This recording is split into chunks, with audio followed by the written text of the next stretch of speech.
Ayan. Hello, good afternoon, everyone. So we're here right now. Good afternoon, guys. Thank you for watching. So welcome to our webinar, Homeschool in 3 Acts. So for today, you will, if you have any question po regarding what is homeschool, paano namin siya uumpisahan, ito po yun. This is the best what we can offer right now. And we invited 3 speakers who are nag-homeschool din po sila. Actually, parents po sila. Mga kasama ko din po sila. So by the way, I'm Jane. I'm a homeschool parent, a mother of 2. And ano pa ba? Grade 6. One incoming grade 6, which is Courage. Everybody knows that already. And then, ang isa po is 2 years old. Not yet, hindi pa siya homeschool, but planning to. And why did I choose? I'm also a homeschool advisor ng Homeschool Global and working mom as well. So I'm into events. Paano namin nagawa ang homeschool? So I get, sabi ko nga sa mga friends ko, homeschool is for everybody. Yan. So pero yun po, I will not take most of your time. For this one, we will discuss, for this webinar particularly, we will share to you the 3 acts of it, which is this one, which I'm going to share right now. So ang i-discuss po namin for today is Act 1 will be dilemma of COVID-19. Ano po ba yung naging dilemma? Bakit nag-choose nag-homeschool ang isang parent or isang bata? Then Act 2, the challenges of homeschooling. Hindi namin itatago na mahirap mag-homeschool at meron pong mga challenges na ikakaharapin po tayong lahat. But on the 3rd act, we will share to you the joy of homeschooling, yung fulfillment. Sa totoo lang po, sobrang fulfilling ang homeschooling. And I'm encouraging everyone to listen. Baka you have other questions, then we will try to discuss it. We will try to answer it. Ipa-flash din po namin dito, but our priority will be those who registered kasi may mga nauna nang nag-ask ng question. And then, i-flash po namin dito, who knows, baka yun din po yung questions nyo na about homeschooling. So, watch out. And this is the mas okay po. You just give us your time. And kung kailangan yung mag-question, just mag-type lang po kayo sa Facebook comment and then we will try to answer it. So yan, di ko na po patatagalin. So our first speaker, I want to introduce to everyone. This is very dear to my heart. Okay, so our first speaker for today is who will be discussing the Act 1, which is the dilemma. She is a project manager at International Care Ministry, involved in strategy and research. She is also a Gallup certified strengths coach, helping individuals from individuals. As a strength coach, she is also guide parents in discerning the natural learning styles of their children. So without further ado, I want to introduce to you my beloved sister, Joy. Yan. Hi, Tata. Hello Jane, at hello po sa Hi, lahat hi. ng First of all, thank you Hello. for accepting my invitation to be one of the speaker for this seminar or forum. Okay. Actually, guys, my Joy is also, or Tata, I call it Tata, is helping me out to homeschool Courage. History teacher namin siya. So, pwede pala Ayan. yun, no, Tata? Pwede pala yung magtulungan sa homeschool. Yes, definitely. So, Oo. pag Yan ang si yan ang sagradong purpose ng mga titas of Manila. Yes. Diba? So, pag medyo busy po ako sa events, I need help out. Kailangan ko ng someone to teach my kids. Hindi ko siya kayang madala sa event. I'm gonna ask my sister to fill out. Yun, siya yung mag-fill in nung pagiging teacher. So, pwede po. Pero again, we'll go to the first topic one. So, I'm gonna give you the floor, Miss Joy. Salamat. Thank you, Jane. Ayan. Oh, it's a pleasure to join you here. At hi po sa mga nanonood sa atin sa Facebook Live. At yung mga kasama po natin sa live streaming ngayon. Hello din po. Good afternoon. It's so nice to be with you this afternoon. As Jane mentioned, I'm a Gallup certified strengths coach, and ang toka po sa akin na topic ay yung dilemma na pinresent sa atin ng COVID-19. Kasi po, dahil sa mga restrictions under general community quarantine, hindi po tayo maka-meet face-to-face. Ano? At naapektuhan po dito ng matindi yung education ng mga bata. So, it's medyo mahirap mag face-to-face classrooms now. Ano? Hindi po yan masyadong option ngayon hanggat walang bakunang nadidiscover for COVID-19.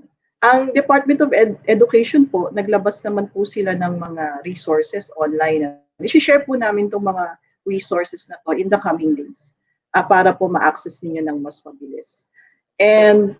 But in talking about the dilemma, I'd like to focus more on the why. Why homeschooling? At hindi na po ako lalayo sa ginagawa ko as a strengths coach. As kayo po, as parents, hindi po ako parent, but I do get myself involved in the education of Jane's kids, the boys, Courage and Valley. Courage and Valiant. They're my nephews. As she says, I'm his history and music teacher. Now, as a Gallup Strengths Coach kasi, ang aking particular focus is in helping people identify yung potential nila and their talents. Kasi yun po yung sikreto for success. Bakit mo ba natin pinag-aaral mga anak natin? Is it just really for the sake of educating them para may malaman lang? Diba? Hindi naman diba? I think we can all agree that yes, we send them to school to get educated. But what's the purpose of being educated? Diba? Ang purpose nun is, I believe all of us, kasi gusto natin successful yung mga anak natin someday, di ba? Saan man sila dalhin ng mga paa nila, successful sila.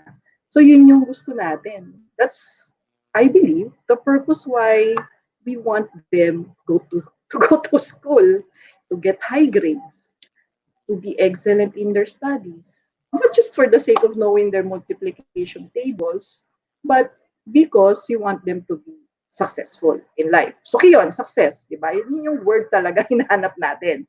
That's what we want. Even COVID or no COVID, yun yung gusto natin. Maging successful sila someday, paglaki, pag-graduate. Yan. So, pero ano ba yung sikreto sa pagiging successful? Ito ngayon yung gusto kong i-discuss a little bit as a strengths coach. Ako po isang Gallup certified strengths coach at ang Gallup Incorporated po ay isang polling company. Millions of data points. Araw-araw nagsusurvey sila ng mga tao at nagsurvey sila ng mga estudyante, teachers, mga nasa education, sa academe. Ayan. So gusto ko lang present a little bit yung data, results, anilang analysis of the polls they've made to, I think they have surveyed a cumulative total of 6 million students na. So, different studies. Yan. So, ipapakita ko lang a little bit yung mga shinare nilang results on this. Yan. Share ko lang aking presentation here. Ayan. Antayin lang po natin saglit ha. Ayan, lalabas na. Okay. So, what lies behind us and what lies before us are tiny matters compared with what lies within us. So pag sinabi po nating talent or strengths kasi, ito yung what lies within us. So, ang sabi ni Gallup, the key to success is to fully understand how to apply your greatest talents and strengths in your everyday life. Ayan, ulitin ko the key to success, which is what we want for our kids, is to fully understand how to apply your greatest talents and strengths every day. Ayan, yan yung lumabas sa poll nila. Okay. Sabi ni Gallup, students who, this is across 600,000, a survey among 600,000 students in the US, students who strongly agree that their school is committed to building their strengths and have at least one teacher who makes them excited about the future are 30 times as likely to be engaged at school. 30 times po ang nasa statistics nila. Ibig sabihin, yung mga estudyante daw po na nag-a-agree na ang school nila ay committed to building their strengths at meron silang isang teacher dun sa school na yon that makes them excited about the future, engage sila 30 times more at school than those who strongly disagree. So keyword po dito yung engaged. Importante po na ang students natin engaged sa learning process. And that's what school is about, right? Learning. So if they are engaged in the process of learning, sila po ay if they have one teacher and they are in a school committed to building their strengths, 30 times po sila as likely to be engaged at school. So in terms of finding the right homeschool provider or school, hanapin po natin yung school na yon na committed po sa building ng strengths ng mga bata natin. Kung ano yung talent at natural na sa kanila. Yan. So yun po, kailangan maging discriminating po tayo kung saan tayo pupunta in terms of which homeschool provider or school, traditional school, na kailangan sana sila ay committed sa pag-build ng strengths ng mga bata natin, di ba? On other statistics, sabi din ni Gallup, ito naman, a survey across around 68,000 students naman. Sabi nila, a 1-point increase in student engagement, okay, engage students sa school. Nag-increase siya ng 1 point, ang effect niya sa achievement sa school is a 6-point increase in reading achievement and an 8-point increase in math achievement schools. So, ibig sabihin nito, pag high ang engagement ng mga bata sa learning process, mas mataas yung chances nila to be better in the subjects that they are studying. Yun lang po yung ibig sabihin nitong statistics na to, yung mga point na yan. So, balik ulit tayo sa flow natin, ano? The more students are engaged in the learning process, the better they learn. And the better they achieve the learning outcomes.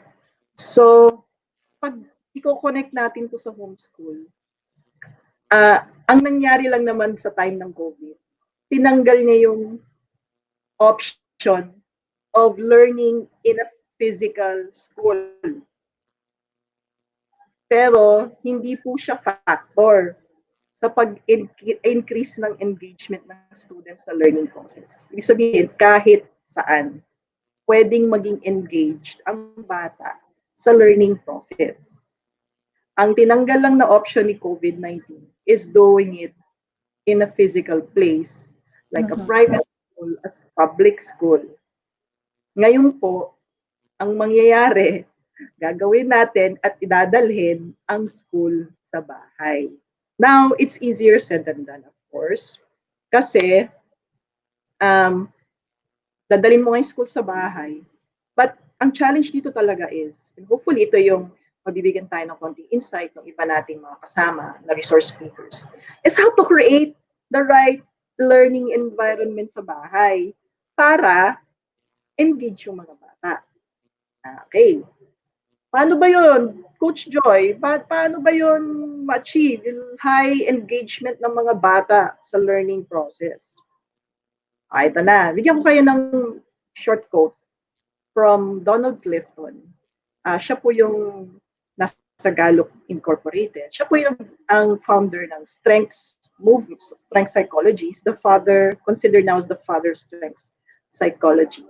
Sabi niya, what will happen when we think about what is right with people rather than fixating on what's wrong with them?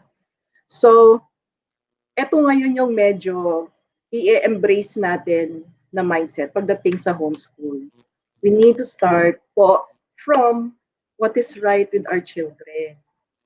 Ano yung meron sila, ang strong sa kanila, yung natural best nila, what's right with them. And then use that observation and insight para po ma-enhance yung learning process.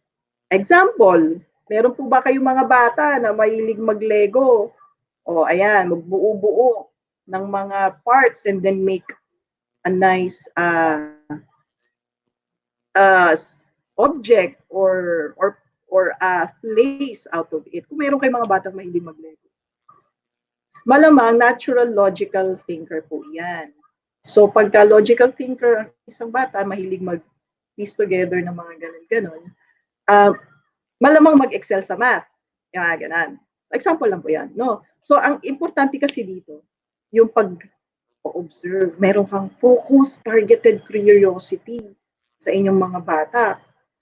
Alam niyo po ba kung ano ang natural best at strengths ng mga anak nila? So yun po ang starting point in creating a highly engaging learning environment at home. Ayan.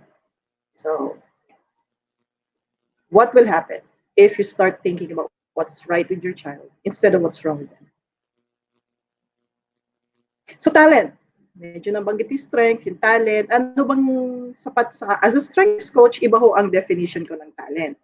Talent is a naturally recurring pattern of thought, feeling, or behavior that can be productively applied. So, lahat po tayo may talent. Ayan. Kasi lahat tayo may natural way of thinking, feeling, and behaving. Ayan. Meron sa inyo dyan, effortlessly and instinctively, you just start conversations. Some of you are very natural at thinking in an orderly and timely manner. Yung susunod na speaker, parang ganun siya eh. Being able to easily influence others, sa inyo, iba sa inyo natural dito. Seeing patterns. Ayan. Sabi dito, no, may comment, just curious on the overall setup and pacing of how homeschooling works. Ito pong good news sa homeschooling, mga mamshies. You determine the pace. Wala, actually, you and your child determine the pace of learning. Now, if you focus on the strengths and the talents and what's natural about your child, the faster they learn. Yan. Multiplication table. Yung, we want them to know it and memorize it. Pero may mga bata, they don't just know their multiplication table, but they love it. Yan. At hindi lang nila love, but they get creative with it, right? So, yun yung hinahanap natin. Yung ganong aspeto po ng mga anak natin. Yung love nila, tsaka yung creative sila about it. So, hanapin po natin yung mga ganong bagay sa anak natin.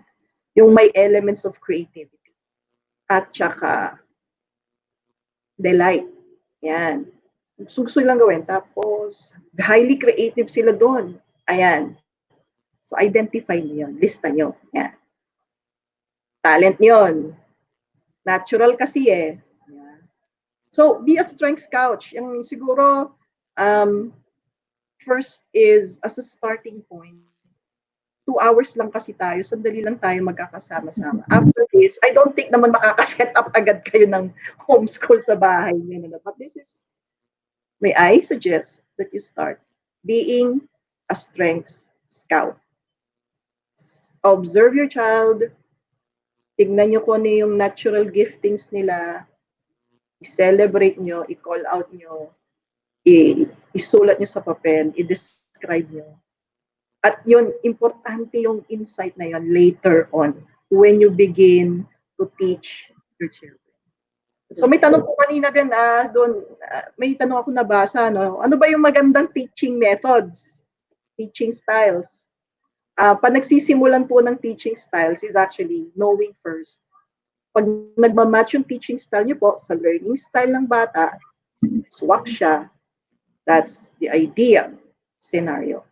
Yes. Actually, I agree there, Coach Joy. Naalala ko yung first time that we had homeschool kasi si Courage, yung incoming ko na grade 6 na anak.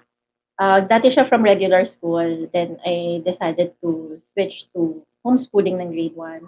Then, ang isa sa pinaka nagustuhan ko, pinakuha kami ng test kung ano yung tamang book according dun sa talent ng bata.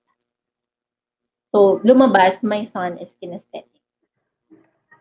So, kumuha kami gumawa kami na ang binigay sa aming mga libro na yon bagay sa kanya. Tapos at the same time, with your help, tinulungan mo kami to do some ano to, project or yung mga output or kung paano i-discuss yung math, yung history na merong involve yung kinesthetic at saka audio, 'di ba? Kasi yun si Courage. So yun nga po, I agree with I'm sorry to cut in, but yun, Oh, I okay. agree with Coach Joy na isa yun sa na kailangan gawin din ng parent to spot the talent, 'di ba? Para ma-match yung talent, para ma-match yung teaching method, para hindi po kayo mahirapan as a parent. Yes. Yes. At isa po ito yung sa mga kagandahan din ng homeschool, mayroon kayong liberty to Yes. actually explore different styles of teaching Yes. to match your child's learning modes or Mm. learning style. Kasi po, pag sa isang classroom na mga bata of 30, say 30 to 40 kids, hindi din po natin syempre mabe-blame si teacher kung isang style lang ang gagamitin niya kasi he or she has to manage the time. Limited lang. 'Di ba? Minsan sa isang subject, ilang minuto lang or at most isang oras. So syempre, hindi niya mai-individualize yung approach niya.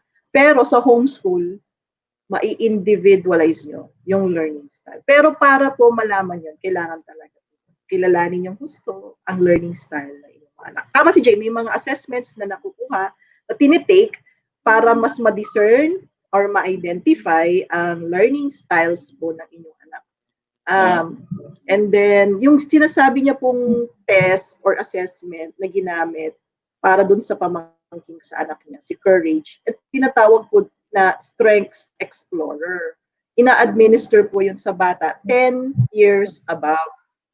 Ayun. So, yung results po nun, dinidiscuss ko with the parent at nagde-develop po kami ng mga ideas and strategies kung paano po makapag design ng learning task or what sort of learning activities ang talagang magbibigay ng buhay dun sa bata or magmamatch dun sa talents nung bata.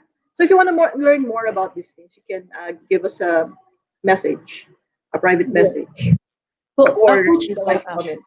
Yeah, Coach go ahead. Joy, kasi given na before kasi, kaya kami nag-homeschool, number one, finances, 'di ba? Yun yung isa, Yeah. yung before, yun yung mga naging finances. Ngayon, madami factor. Values, isa yun, isang core yun yung values kasi gusto talaga ng mommy na sila yung humawa. Ako, yun kasi yung naging reason ko. Number three, yung ngayon, nowadays, based as family advisor, pag naririnig ko kasi nabubuli yung anak ko, diba? So, yun yung naririnig ko, why the sudden shift in homeschool. Pero ngayon, because of the pandemic, Coach Joy, ito yung isa sa main, to be honest, totoo lang, ito yung reason behind I need to go to homeschool kasi ayoko mahawa yung anak ko. Diba? Compel na lahat. Yes. Yeah. Wala akong magagawa. I need to go to homeschool eh. Correct. So, gusto ko kasi, I want to protect my kids. So, may isang question dito, ito. Yan. How can we help students grow in time of pandemic? Although alam ko na answer mo na siya, pero please kindly, ulit. Okay, ulit lang po. Kasi, Get your kids engaged in the things that they love. This is now the time to actually explore and hindi kailangan magastos to mga yeah. mamshis and Mhm. popshis. Can I call you mga fathers in the house? Just greeting the pops in the house. Yes, ito yung panahon maybe to start really digging into and observing how your kids behave. Ito lang, bigyan ko kayo ng 5 clues to talent. This is a good time to observe your kids.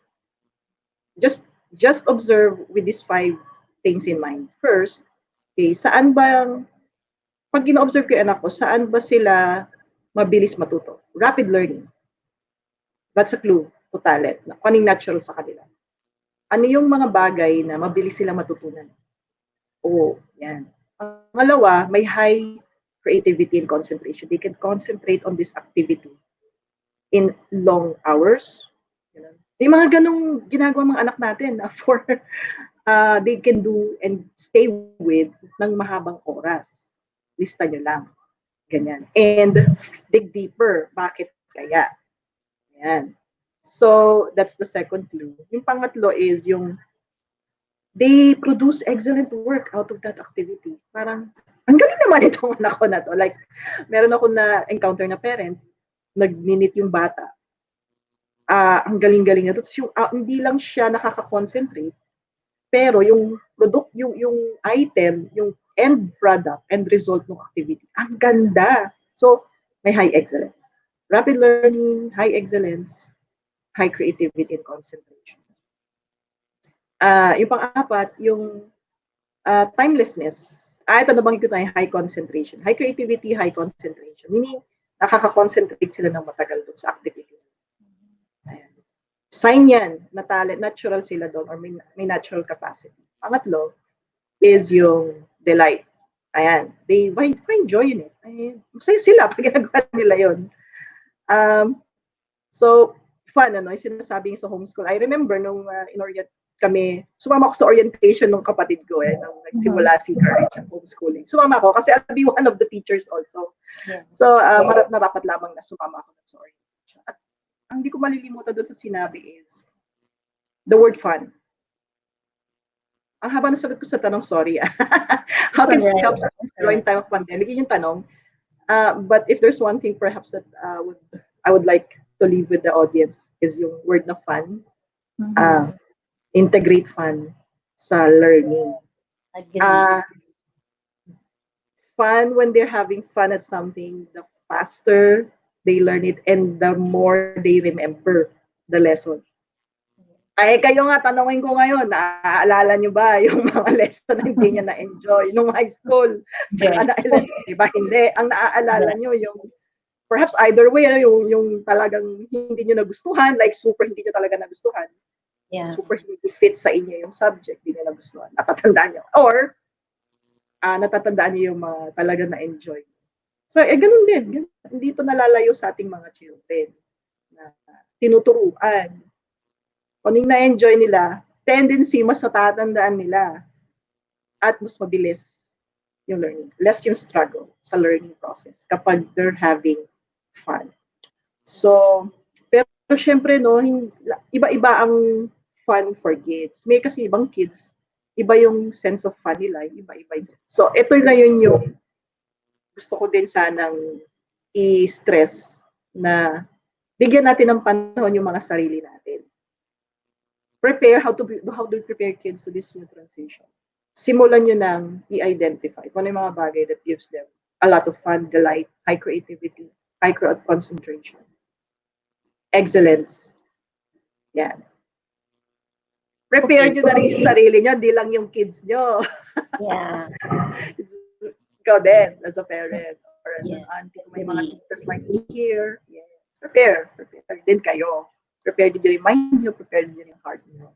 Hindi lang po ang bata, hindi lang po ang student ang kailangan i-prepare. Yes. Pati si daddy, the principal, diba? Siya yung magiging principal kapag nag-homeschool kayo. Sa pa ko, Coach Joy, ito pa, how do we prepare our kids to this new transition? How do we prepare kids to this new transition? Sensing ko lang naman, hindi sila mahirap i-prepare yung kids. Kasi, I mean, what happens when our mayors declare no school? O, di ba ang saya ng kids? Diba? Saya nila. So, hindi sila mahirap transition sa totoo lang.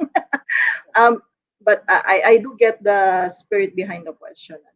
As I said before, when we prepare our kids for this new transition, it involves also preparing yourself as a parent, but at the same time, how to prepare. No? Una sigurong step, find a place where you can get support as you embark on this new transition sa homeschool. Kung magta-transition ka, desidito ka na mag-homeschool, get yourself surrounded by people who will support you in this journey. Kasi any transition is difficult. Kahit ano naman transition, di ba? May challenges, may difficulties, may sense of ambiguity. So you need people to help you. So okay lang po ba na maghanap po kayo na surround yourself with people who've been there, who've been through the same journey, been doing it for a long time, get connected with those people, get get support from pages like Homeschool PH or other pages for that matter. Get connected with people who have journeyed in this homeschooling kung nagsisimula po kayo. So how to transition, be open for help and support from others. Get yourself, be part of like-minded individuals, like-minded parents, and educators. Kaya isa din po ito sa mga dahilan ko ba't sinimulan yung Homeschool Coach Philippines because we really want a place where parents and educators collaborate. Yes. So, Oo. just stay tuned sa page na yan. Isa Teachers, po sa mga teachers bird also heart for you. natin talaga. Para dito sa mga teachers. So, We need you want also. sharing, we need to come together, share resources, best practices, and help each other in this time of transition. Okay. Coach Joy, madami pang question, pero I need to go to the next speaker now. But before Yes. that, any last message? Pero I need you to be back para sa question and answer Sure. mamaya. To help out Miss Edel. Para yon with the question and answer ulit, di ba? So, yan. Tapos dun po sa mga nag-ask ng question, don't worry, kung hindi man namin siya ma-address today dito sa live, we will do it for personal message namin kayo do sa email. We will answer all your emails. So, Yes. yan. Coach Joy, any last word for the listener? For the viewers? Last words talaga. Mamaya. Well, may I reserve the last words until the end of the Okay, sure. broadcast. Babalik pa naman ako sa huli. Yes, This sige. will not take up too much time for the next speaker. Ayan, sige. So now, we're done with the first act, which nag-discuss din ni Coach Joy, yung kung ano mga pwede natin gawin during the transition, ng mga transition na pwede natin gawin. So ngayon naman po, the switch, we call it the switch, which is our second topic, which will be discussed by our second speaker. Our second speaker is actually, she is happily married for 14 years and a mom of 3 boys. Nathan, 11 years old, Matthew, 10 years old, Josiah, 5 years old. She was part of the corporate world for 16 years. In 2015, through a series of circumstances, she decided to stay at home, be at work at home mom, and independently homeschool her kids. Oh, ito na. Independent homeschooling. Iba po kasi ito sa na mayroon kayo in-enrollan, iba rin yung independent. So, ito okay to. Gusto ko rin makinig dito. Kasi yun nga, hangarin po ako dun sa mga independent na parent talaga na gumagawa ng homeschooling. Kasi with all the records they need to do. Yan. So, ladies and gentlemen, di ko na po patatagalin. Friend of my sister, also my friend, Miss Edel. Hello! Hello! Good afternoon, everyone. Hello, Jane. Ayan. Hello, Jane. Hello, Joy. Thank you for accepting our invitation. Miss Joy, backstage muna kita, na? Yes.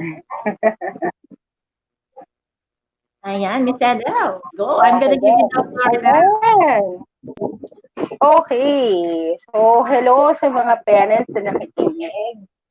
So, ang naka-assign sa akin is talk about the how of homeschooling. Specifically, tackling yung overcoming the challenges of homeschooling.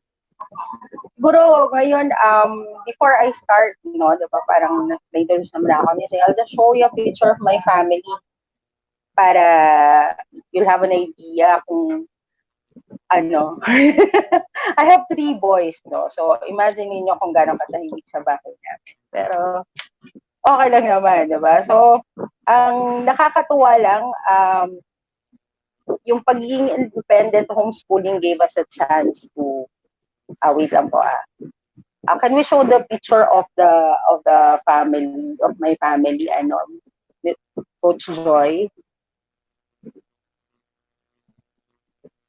Ayan, ako, ayan. Yung independent homeschooling gave us a lot of opportunities really to do stuff together, no? So, ayan, nag-take pictures ako the days that we start our homeschooling, celebrate birthdays together, which we can do any time of the day. Diba? Yun yung masarap doon. Si Josiah on the right side is just starting to homeschool. He's 5 years old. So hindi pa siya masyadong interesadong mag-aral. Unlike my other two boys na 10 and 11 na meron na kami in homeschool. So if you can see in the pictures, the dad, Richard, is the one teaching them to paint. Kasi artist din yung husband ko. So sometimes we go to the park. Yun yung classroom namin for the day. Diba? So, ang daming pwedeng gawin as an independent homeschooler, no? Kasi hindi ka tali sa oras, hindi ka rin naghahabol ng oras. But at the same time, there's a balance that you need to strike kapag independent homeschooler ka. So, kailangan nakakip track ka din ng time kasi baka mamaya lumipas yung buong araw hindi kayo nakapag-aral. So, naglaro lang kayo. Although, laro is still a form of learning. Diba? So, I want to start tackling kung ano yung challenges ng homeschooling. No? Siguro, let's go to the first one. Challenge number 1 is yung inadequate feeling ng mga magulang. Diba? So, wag po kayong mag-alala kasi hindi lang po kayong nakakaramdam ng ganon. So, pagka po mag-start kayo, nakaka-intimidate pong isipin na, naku, ako yung magtuturo sa anak ko, equipped ba ako? Enough ba yung knowledge ko to be able to impart things to my child? Diba? So, parang, actually, yung battle na to, it all starts with our mind, diba? So, ito na yan, ito mga nagraran sa isip natin. How do I know if I'm teaching enough? Diba? Meron kang overwhelming feeling na, nasa right track ba ako? Diba? So, shouldn't we be past this stage by now? Or, I've got a bad feeling about this. So, paano mo i-overcome yung gano'n na pakiramdam? Diba? Meron ding situations na nalalagay ka. Let's say, yung feeling of inadequacy mo could come from the thinking na what if I have multiple kids or meron kang toddler or baby na inaalagaan? How do you go about homeschooling pag gano'n yung cases? Diba? So paano? Unang-una, 'di ba? First things first, 'di ba? Number 1, you have to say no to self-doubt. 'Di ba? So, wag mong i-doubt yung nakaya mo. 'Di ba? So, parang you're a parent, 'di ba? You're designed to train and teach your child, and that's not confined to academics alone. Kasi minsan masyado tayong intimidated dun sa academics part na parang sandali baka mamaya mas marunong pa yung anak sa akin o kaya baka hindi naman ako honor student nung nung estudyante ako or whatever, no? Parang hindi lang po kasi naka-confine sa academics ang learning ng isang bata. Diba? So merong areas ng buhay ng kids natin that are more important than that. So let me also remind you that you're enough and God has equipped you specifically for your child. Okay? So don't ever doubt that. So, di ba? So, parang siguro dito sa part na to, gusto ko rin encourage sa inyo na sabihin mo lang, di ba, I can. Di ba? Yun yung unang step mo na iti-take para makapag-move on ka into homeschooling with the kids, di ba?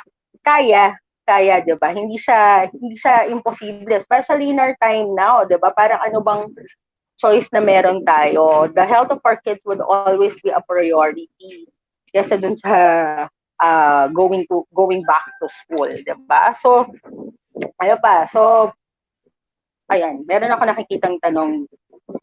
Okay, shall we move on to the next or do we answer questions din? Mamaya na lang, Coach Okay. Ed. Sige, let's go to the next point. Sabi dito, ask for help. So if there's a feeling of inadequacy, don't be afraid to ask for help. Especially now, ang daming sa FB alone, ang daming support groups for homeschooling parents. And another thing is, I'll share an experience of mine na asking for help. When I was starting to homeschool the kids, hindi pa sila marunong magbasa and yung magsulat.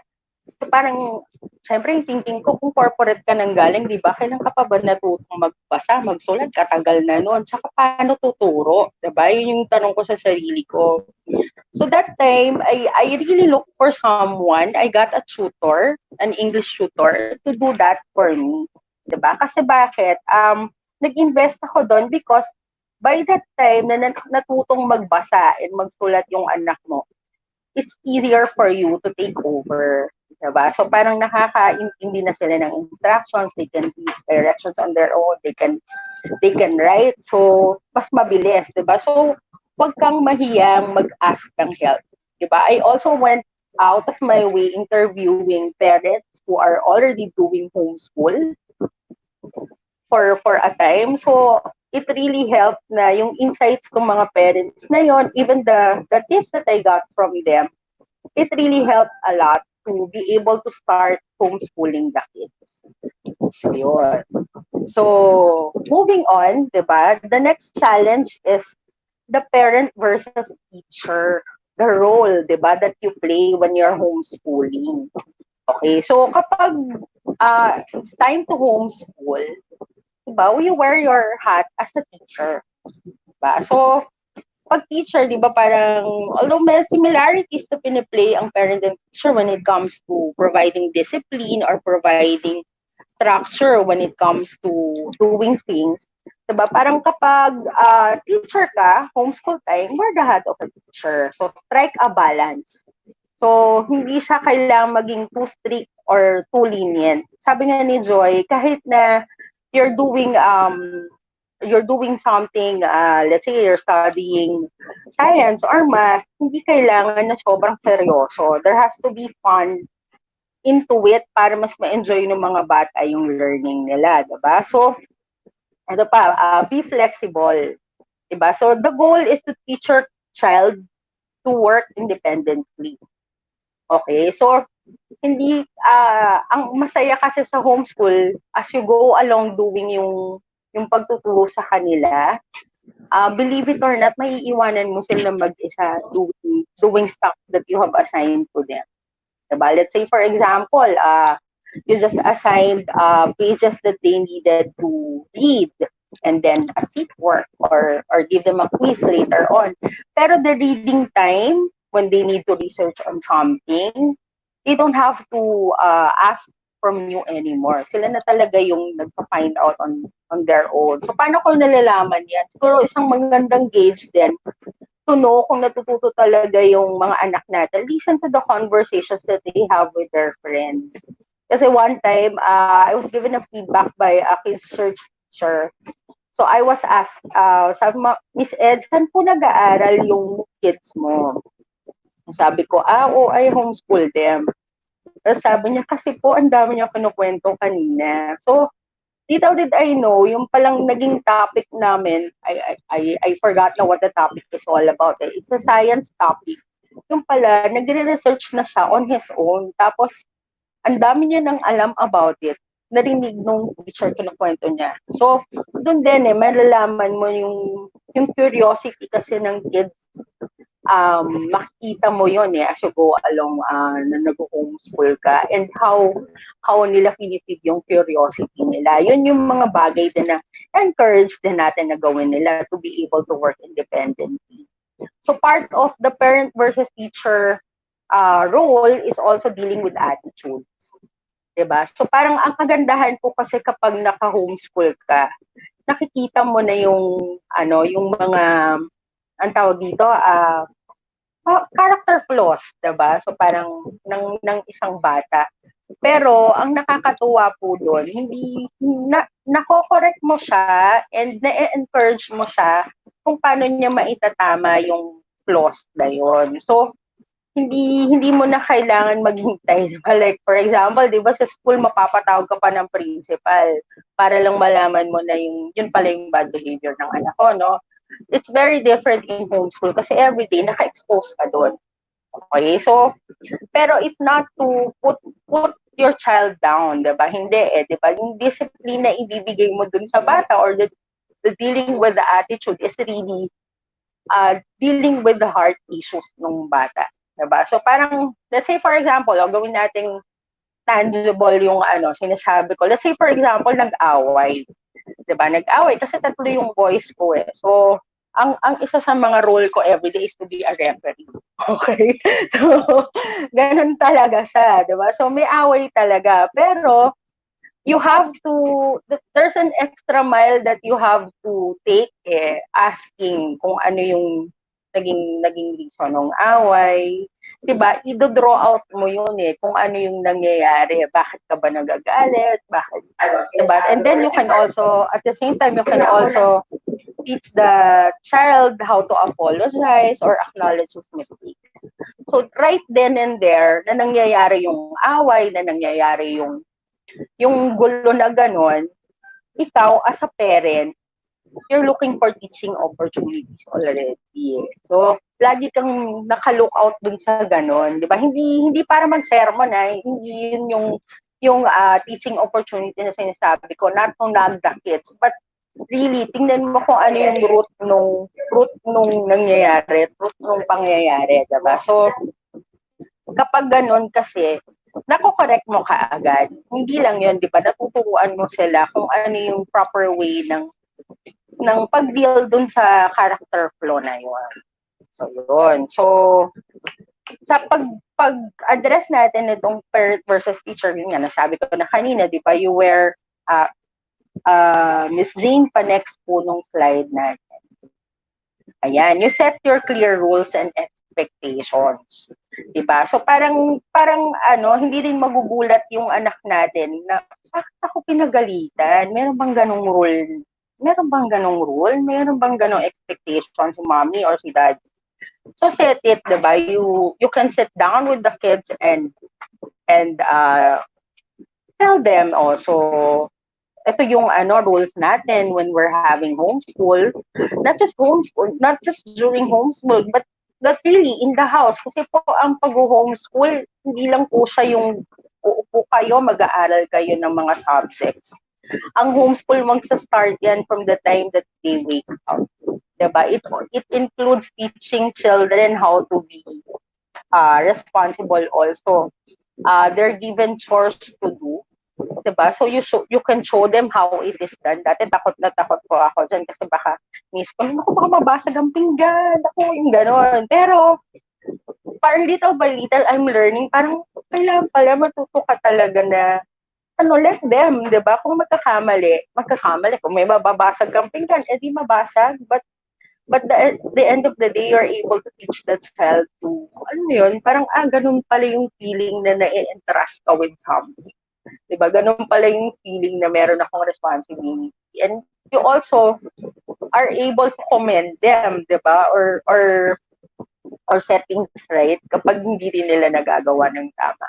Pero ang maganda nga, may set ka na clear rules and expectations. So they also know what to expect from you. So yon. So next po tayong slide. So yon. Ito, be firm to follow through with behavioral consequences. So, ano ibig sabihin nito? Let's say, for example, nagkapag-set na kayo ng rules and expectations. So, kapag halimbawa, nagawa ang isang bagay ng maayos, be ready to comment, di ba? Yun yung follow-through mo doon, or reward. Di ba? Kasi my sons are 10 and 11, so talagang gusto nila ng reward. Like, for example, they're able to finish their subject for the day at an earlier time, talagang pupunta yan sa'yo, tatanong, ma, pwede bang reward ko today, ganito, diba? O can I just watch one video or a movie, diba? Ganon. So parang, pag ganon, syempre parang ikaw as a parent, reward mo siya kasi nagawa niya yung dapat niyang gawin, diba? So, kung halimbawa naman, may pagkakamali siyang nagawa, yun naman, follow through ka din, di ba? So, meron kayong mapapag-usapan dapat na consequences. Like, for example, kasi hindi niya natapos yung gagawin niya for the day o yung inassign mo sa kanya for the day, for reasons na alam mo naman siguro naglaro or pwede kasi yun kapag ka nag-homeschool kayo, sometimes kids get distracted. So, even if you assign something to them, minsan hindi talaga nila natatapos for the day. So, maganda, meron din siyang consequence pag hindi nagagawa. So, that way, you also teach them na yung behavior nila or yung actions nila would always have a consequence, diba? So, yun. So, ano pa ba? Next po tayo na slide. Ayan. O, challenge number 3. Ito yung madalas na tinatanong, time management. So, parang paano nyo po ginagawa yan? I also always ask na gano'n. Parang, kasi parang, I'm also a work at home mom. So, I also write. Tapos, meron akong 3 kids na hino-homeschool. Tapos, I don't have a helper at home. Pero ang nakakatuwa, really, at yun siya, time management talaga siya. So, yung mga tanong dito, di ba, parang paano mo ma-manage yung home, tsaka yung homeschool? Paano mo ma-manage yung work, tsaka yung homeschool? Parang, paano yung time mo for yourself and for your husband?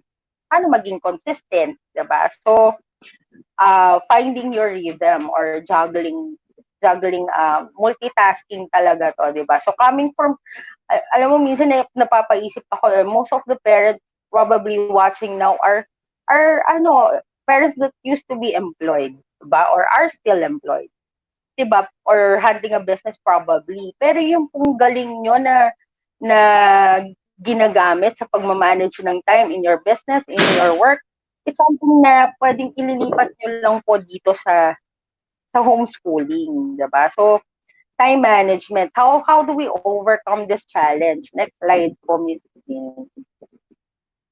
Ayan, don't overschedule. 'Di ba? Kasi minsan po yung nagiging source ng stress. 'Di ba? Ng stress sa homeschooling is hala, patong-patong ang activities ng isang bata. Siguro I'll share with you, 'di ba, pag independent homeschooling kasi, ikaw magde-determine kung ano yung activity nyo for the day. So, for the subjects, ako, the way I do it is we just do one subject a day.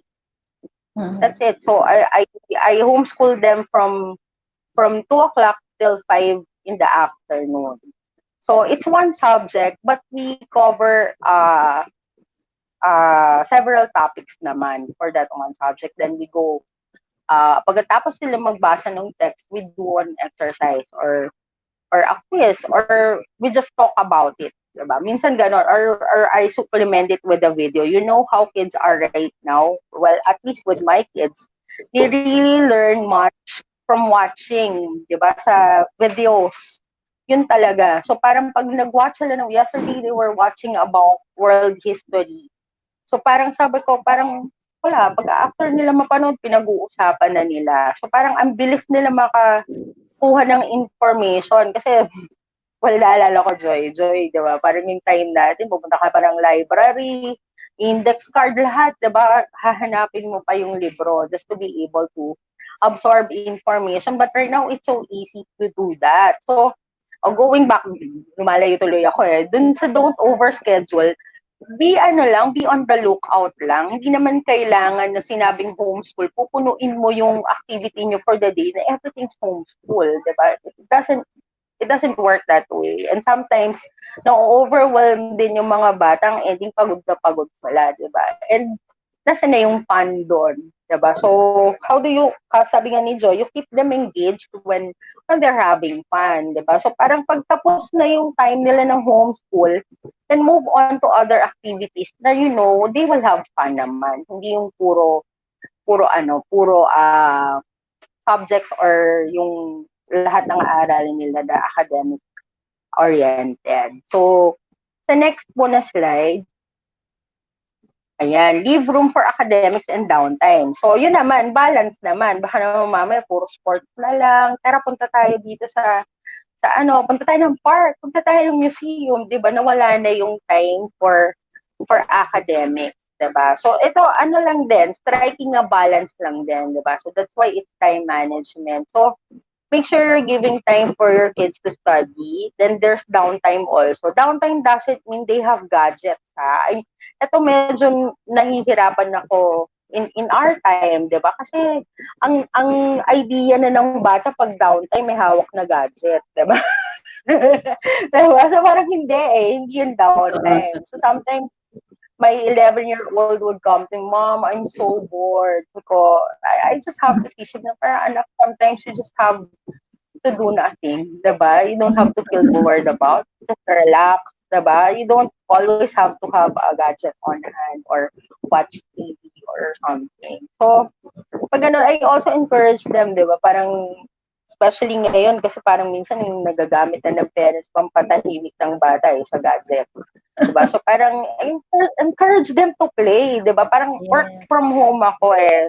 So pwede mo silang bigyan ng Legos nila, diba? They can be creative in playing those Legos instead of just putting a gadget on their hands and they play games all day long. Parang they don't get anything out of it. And may mga study rin dyan na hindi rin health na ginagawa yon for our kids. So, yun lang, leave room for academics, pero leave room din for downtime for the kids. Yun. So, sa next po natin na slide. Do away with things that distract you. Ito naman para sa parents, 'di ba? So, syempre, kapag when it's homeschool time, make sure it's homeschool time. 'Di ba? So, parang dedicate that time for homeschooling. So, kung kailangan mo ibaba muna yung phone mo just to be able to concentrate and teach the kids, hindi gawin mo, diba? So, hindi kasi paano mo ma-engage yung mga bata if you just, sige, diba, homeschool na kayo dyan, it's your time for homeschool, mommy will just text her friends, diba? Parang ang labo, diba?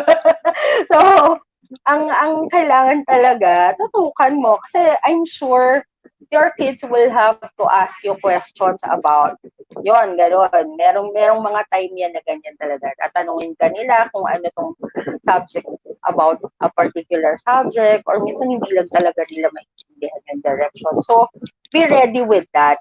Make sure you're dedicating time. Kung homeschool time nyo, put down muna yung mga bagay na nakaka-distract. So, yung next po natin, ayan. So, challenge 4, stay organized. Diba? So, paano po ba mag-stay organized? Diba? Para katulad din po sa school, diba? Pag sa school nila, we buy them their school supplies at the start of the year. So, may notebook sila per subject. They have their textbooks or have a place talaga na, well, for us, hindi naman kalakihan yung bahay namin. So, our homeschool place is really the dining table. Diba? The most practical way to let them sit down and minsan, maglalagay ka ng merienda. Ayan, pang-encourage din yan. Okay, it's study time. You have your merienda here. Okay, get your notebook. Diba? And let's study. So, parang, ikaw lang talaga din yung magsaset nun eh. Bakit mo kailangang maging organized? Diba? So, paano mo overcome to? Yung next slide po natin. Yan, you have to create simple habits. Ano po mga simple habits na to, diba? So, sabi doon, yung if you have a small space in your house na i-dedicate mo yon talaga for homeschooling, 'di ba? O pag sinabi mo sa kids mo na it's time to homeschool, they know where to go. 'Di ba? Hindi yung isa nasa bedroom, yung isa it's homeschool time, kalat-kalat kayo. Hindi. Pag gather them, 'di ba? Parang guys mo sila na ito yung space natin when we say it's homeschool time, stay here. So write things down, make schedules, deadlines, don't procrastinate. So give everything a home. Declutter mo regularly yung mga gamit nila, diba? So sabi nga ni Jane kanina, pag independent homeschooling ka, you have to be able to gather parang gather mo yung materials mo na parang at the end of it kasi parang proof mo yun that you're teaching your kids, right? Like a portfolio of some sort. So parang kailangan nakikita mo yon yung mga sinasagutan nila, yung mga pina-project nila or experiments nila. Even sometimes, kailangan mo na maging photographer. Okay? Kasi kailangan mong i-document yung mga ginagawa nila sa labas. Diba? So, minsan may mga ganong requirement. So, ano pa? Keep only what you need. Diba? So, wag masyado yung kapag meron kang mga bagay na iniisip mo, baka kailangan to, baka kailangan. Especially po ngayon, na everybody's looking at parang, I mean, reality is there are parents na nawala ng mga trabaho and they're thinking na, naku, paano ko pa yung homeschool, kailangan at maglabas naman ako ng malaking amount, diba? So parang, it's possible po, I'll be Yeah. honest with you, I'm independently homeschooling. The last 5 years, I never paid a single cent for tuition. Okay, I'm only investing on books, textbooks. Sometimes I ask friends for textbooks. Diba? Sometimes I also go online. Kasi merong mga books na, alam mo yung hand-me-down books na, alam mo yan, yung mga, okay, tapos na yung anak ko sa grade 2 textbooks niya, o you wanna buy this, diba? May mga ganon. So ako naman, pang supplement ko lang kasi rin yung mga textbooks, diba? So, ang mostly tinitignan ko is online na. Diba? Everything's online. Pag tinanong mo ako, mami or daddy, na gustong mag-homeschool, lahat po talaga literally is online. The lesson plan, the the workbook, the worksheet, the periodical exam, the summative test, the first periodical exam, second, third, fourth, it's all online. And it's for free. You don't have to pay anything for it. So, nung time na nag-iisip talaga ako na ano kaya, magbalik ko na sila sa trad, gano'n. Or, alam mo, napapaisip ako of the savings that I will have if I don't. Honestly. Diba? Parang I'm not spending anything for uniform, for service, for nothing. I'm just spending my money for the books. And yung mga, yung mga adventure namin sa labas, like we go to museums or punta kami ng beach, yung mga gano'n, anong tawag dito, nalalagay mo sa ibang bagay na nag-create ng memories for your family yung money ko. So parang, well, ako yon, for me yon. Pero meron naman kasing mga magulang that they would really rather send their kids to school kasi nga may work yan and all. So ako naman, nag-enjoy talaga ako eh. I mean, 16 years din ako nag-work sa corporate. Pero when I started doing independent homeschooling, sabi ko parang mas gusto ko to. Kasi parang anytime na gusto namin umalis, nakasama yung mga bata, hindi ako tali-on ng particular schedule na parang, baka ma-absent siya sa school or baka may ma-miss out siyang lesson. Hindi eh. So parang, let's say for example, if the day would be like for pasyal day, hindi kami naka-homeschool today, but I could always make up for that subject matter the following day. So, ang sarap nung feeling na hindi ako naghahabol. Yun yung ayoko kasi na feeling yung nape-pressure ka to submit on something. So, parang ganon. So, nung nakuha ko na yung rhythm ko in doing that, mas madali na. So, okay din talaga that you're staying organized dun sa, not just in keeping track of what they're doing, but even on the schedule, which we talked about kanina na about time management.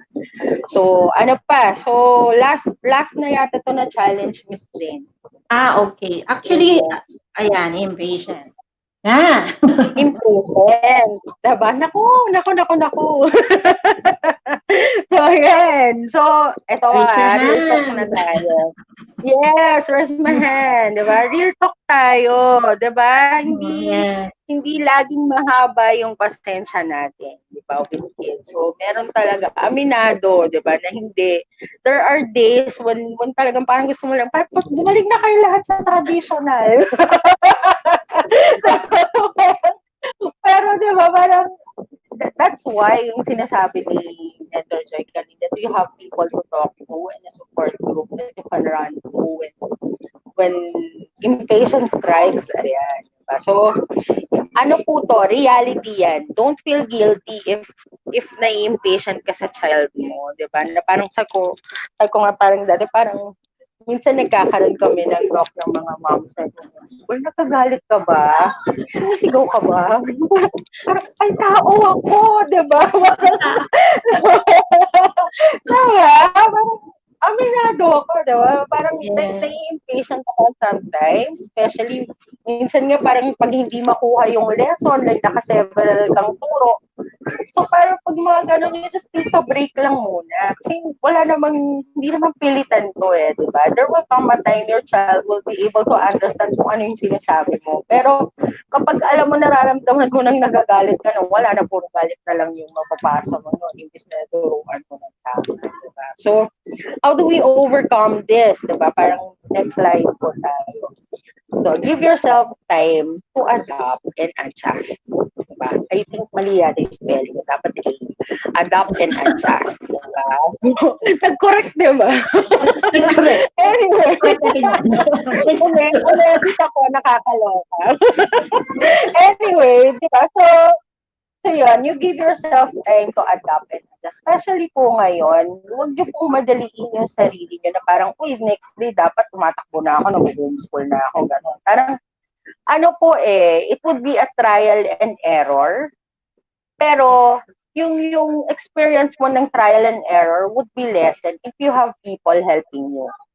Really, ng pag-journey mo dito sa homeschooling. So, balik lang talaga ako din doon, di ba? If you need to ask for help, then get help doing homeschooling. Tapos, ano po, maging patient po tayo sa sarili natin. Kasi meron talagang times, magkakamali tayo. Meron mga times na parang akala mo tama yung naturo ko, natatawa tuloy ako. Kasi hindi ako magaling sa math nung bata ko. So, yung isa kong kid, yung second ko, magaling siya sa math. So, last time, ang lesson yata naman about fractions. Ako parang I was insisting, hindi, ito yung sagot dyan. Tapos he showed me the solution. Kasi it turns out tama siya. So parang iko-igo ko, di ba? Pero hindi. Ganun lang talaga. There will be times na, alam mo Magaling pa yun, sila. exactly, with kids now, magaling Yeah. talaga sila, di ba? So parang, may mga times magkakamali ka, pero alam niyo po yun yung good thing din about homeschooling. Kasi yung growth, akala natin yung growth or yung adjustment would be just for the kids. Ang daming matututunan while going through homeschooling. Parang pati ikaw, yung parang learning how to say you're sorry as a parent. Diba? Parang it's humbling, but it's something na alam mo na kapag ginawa mo, your children really appreciate it. Diba? So parang sometimes we ask them, oh, you say sorry, ha? You say sorry. Pero, diba, when was the last time that you did something and you said sorry to your child? Kasi yun yung model mo sa kanila, di ba? You can't ask from them something na hindi mo mismo ginagawa or dine-demonstrate sa kanila.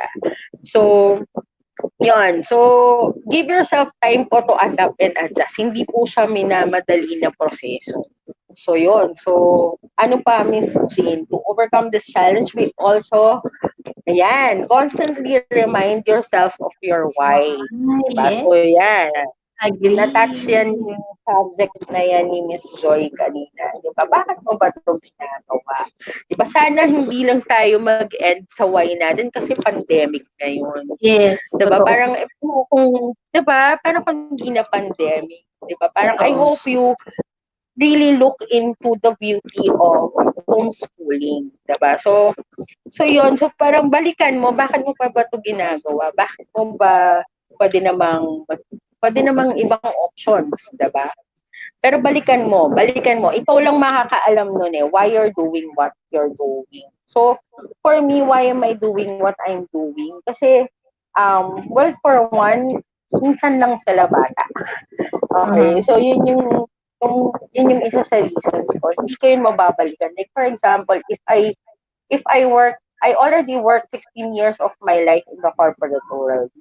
So parang sabi ko, parang hindi pa ba enough yung 16 years naman siguro, nandun na ako. So maybe I could spend time being with the kids and getting to know them. Kasi napakabilis po ng paglaki nila. Diba? Parang yung 5-year-old ko nga po ngayon, nasasaka ko kasi ang tangkad na niya.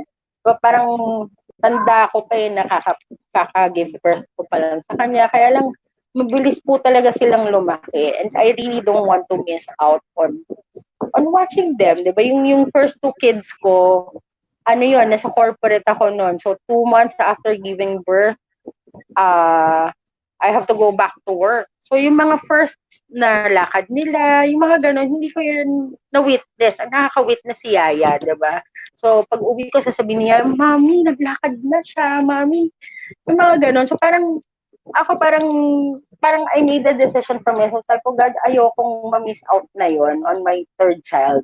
O kaya yung mga growth pa na makikita ko spending time with them through homeschool. So, ang sarap din po nung joy na nakikita mo sila na natututo. Alam mo yun, na parang like, natututo naman sila before, pero yung pag ikaw yung nakapagturo ng something and they really got the idea, iba po yung fulfillment na nabibring sa heart din natin. Yung mga makikita mo yun even in the areas of disciplining them, 'di ba? Parang pag nakita mo na nag-grow sila in that area, like for example, yung pag-aaway nila, tapos the next time it's the same thing that they're fighting about, pero na-overcome nila, hindi sila nag-aaway. Mga gano'n na bagay na nakikita mo right before your eyes, yun yung mga, sabi ko sa sarili ko, hindi yun mababayaran ng time na sinespend ko sa labas. So I would really rather be with the kids and be the one teaching them. So yun, ikaw as a parent, determine mo why you're gonna do what you're gonna do. Kasi po, to be honest, homeschooling is commitment po ito. Hindi po siya basta, wala na kasing choice kaya mag-homeschool ako. So parang yun po yung gusto kong encourage sa mga nakikinig ngayon na if you're gonna opt for homeschool, please know why you're doing what you're doing and don't just stop with kasi pandemic ngayon or there's no other choice. Agree. So, paano pa ba? Meron pa ba?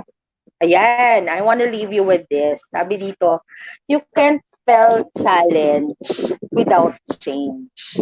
Diba? So if you're going to rise to the challenge, you have to be prepared to change.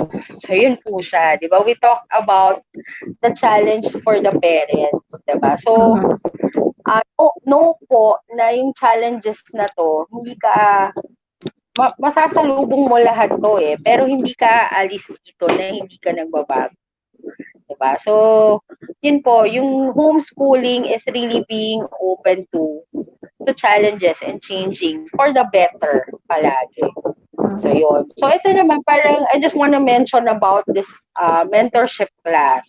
So I'm offering this mentorship class for parents. Yun nga yung mga to address yung mga questions sa inyo na parang paano, 'di ba? I can get all the links on FB, I can get all the materials that I need, but how do I start day one? Yan yung gusto kong mga makausap na parent. So get in touch with me. My details are there. So the first class for this would start on June 20th, that's a Saturday. So I will have 2 batches of parents to teach from 10 a.m. and 6 p.m. So yan po. So with that, thank you po and God bless everyone. I hope you learned a lot. Sige, thanks, Miss Eds. So, Miss Eds, meron akong mga questions. May mga questions kasi online. Sige. So first, ano po ba yung difference ng independent homeschooler sa merong provider na provider. Provider. Okay. So, before, I tried din na magkaroon ng provider ng homeschool. For some, it really works well with them. No? Having a homeschool provider is there's someone doing the paperwork for you when it comes to DepEd. Yun. So all the works na magkaroon ng LRN yung anak mo or yung learning, parang number na ina-assign for each child. Yun at saka yung all the paperwork nga that goes with homeschooling, they take care of it. The difference between homeschool provider and independent homeschool provider, you pay a tuition fee pa rin. Yes. And then, aside from your tuition fee, you also pay for textbooks. Mhm. And then after that, depende pa ha, kasi there are providers na meron silang option na local yung mga books nila. So that means it's less expensive. But there are providers that require also na yung mga imported books yung bibilihin mo from them. So yun siya. Independent, ikaw magde-determine kung ano yung gagamitin mong books. Ikaw yung magde-determine kung ano yung references online na gagamitin mo. So, kung paano mo ituturo as a particular subject matter, ikaw maghahanap nun on the internet, which is Yeah. just one click away. Okay? So ang point is, at the end of the day, having a provider helps you with the paperwork with DepEd. Yes. Pero ikaw pa din magtuturo sa anak mo eh. Yes. Okay? So, Yeah. independent naman, you don't pay anything. But the DepEd, when it comes to DepEd, DepEd paperwork, what we do is we go to DepEd on a yearly basis for their PEP test. So, ano yung PEP test? PEP test yung nagde-determine kung anong grade level na yung anak mo. Halimbawa, let's say for example, this year, grade 5 na yung anak ko na si Nathan. Etong June nga dapat nag-PEP test nila. But then, di ba, meron tayong pandemic.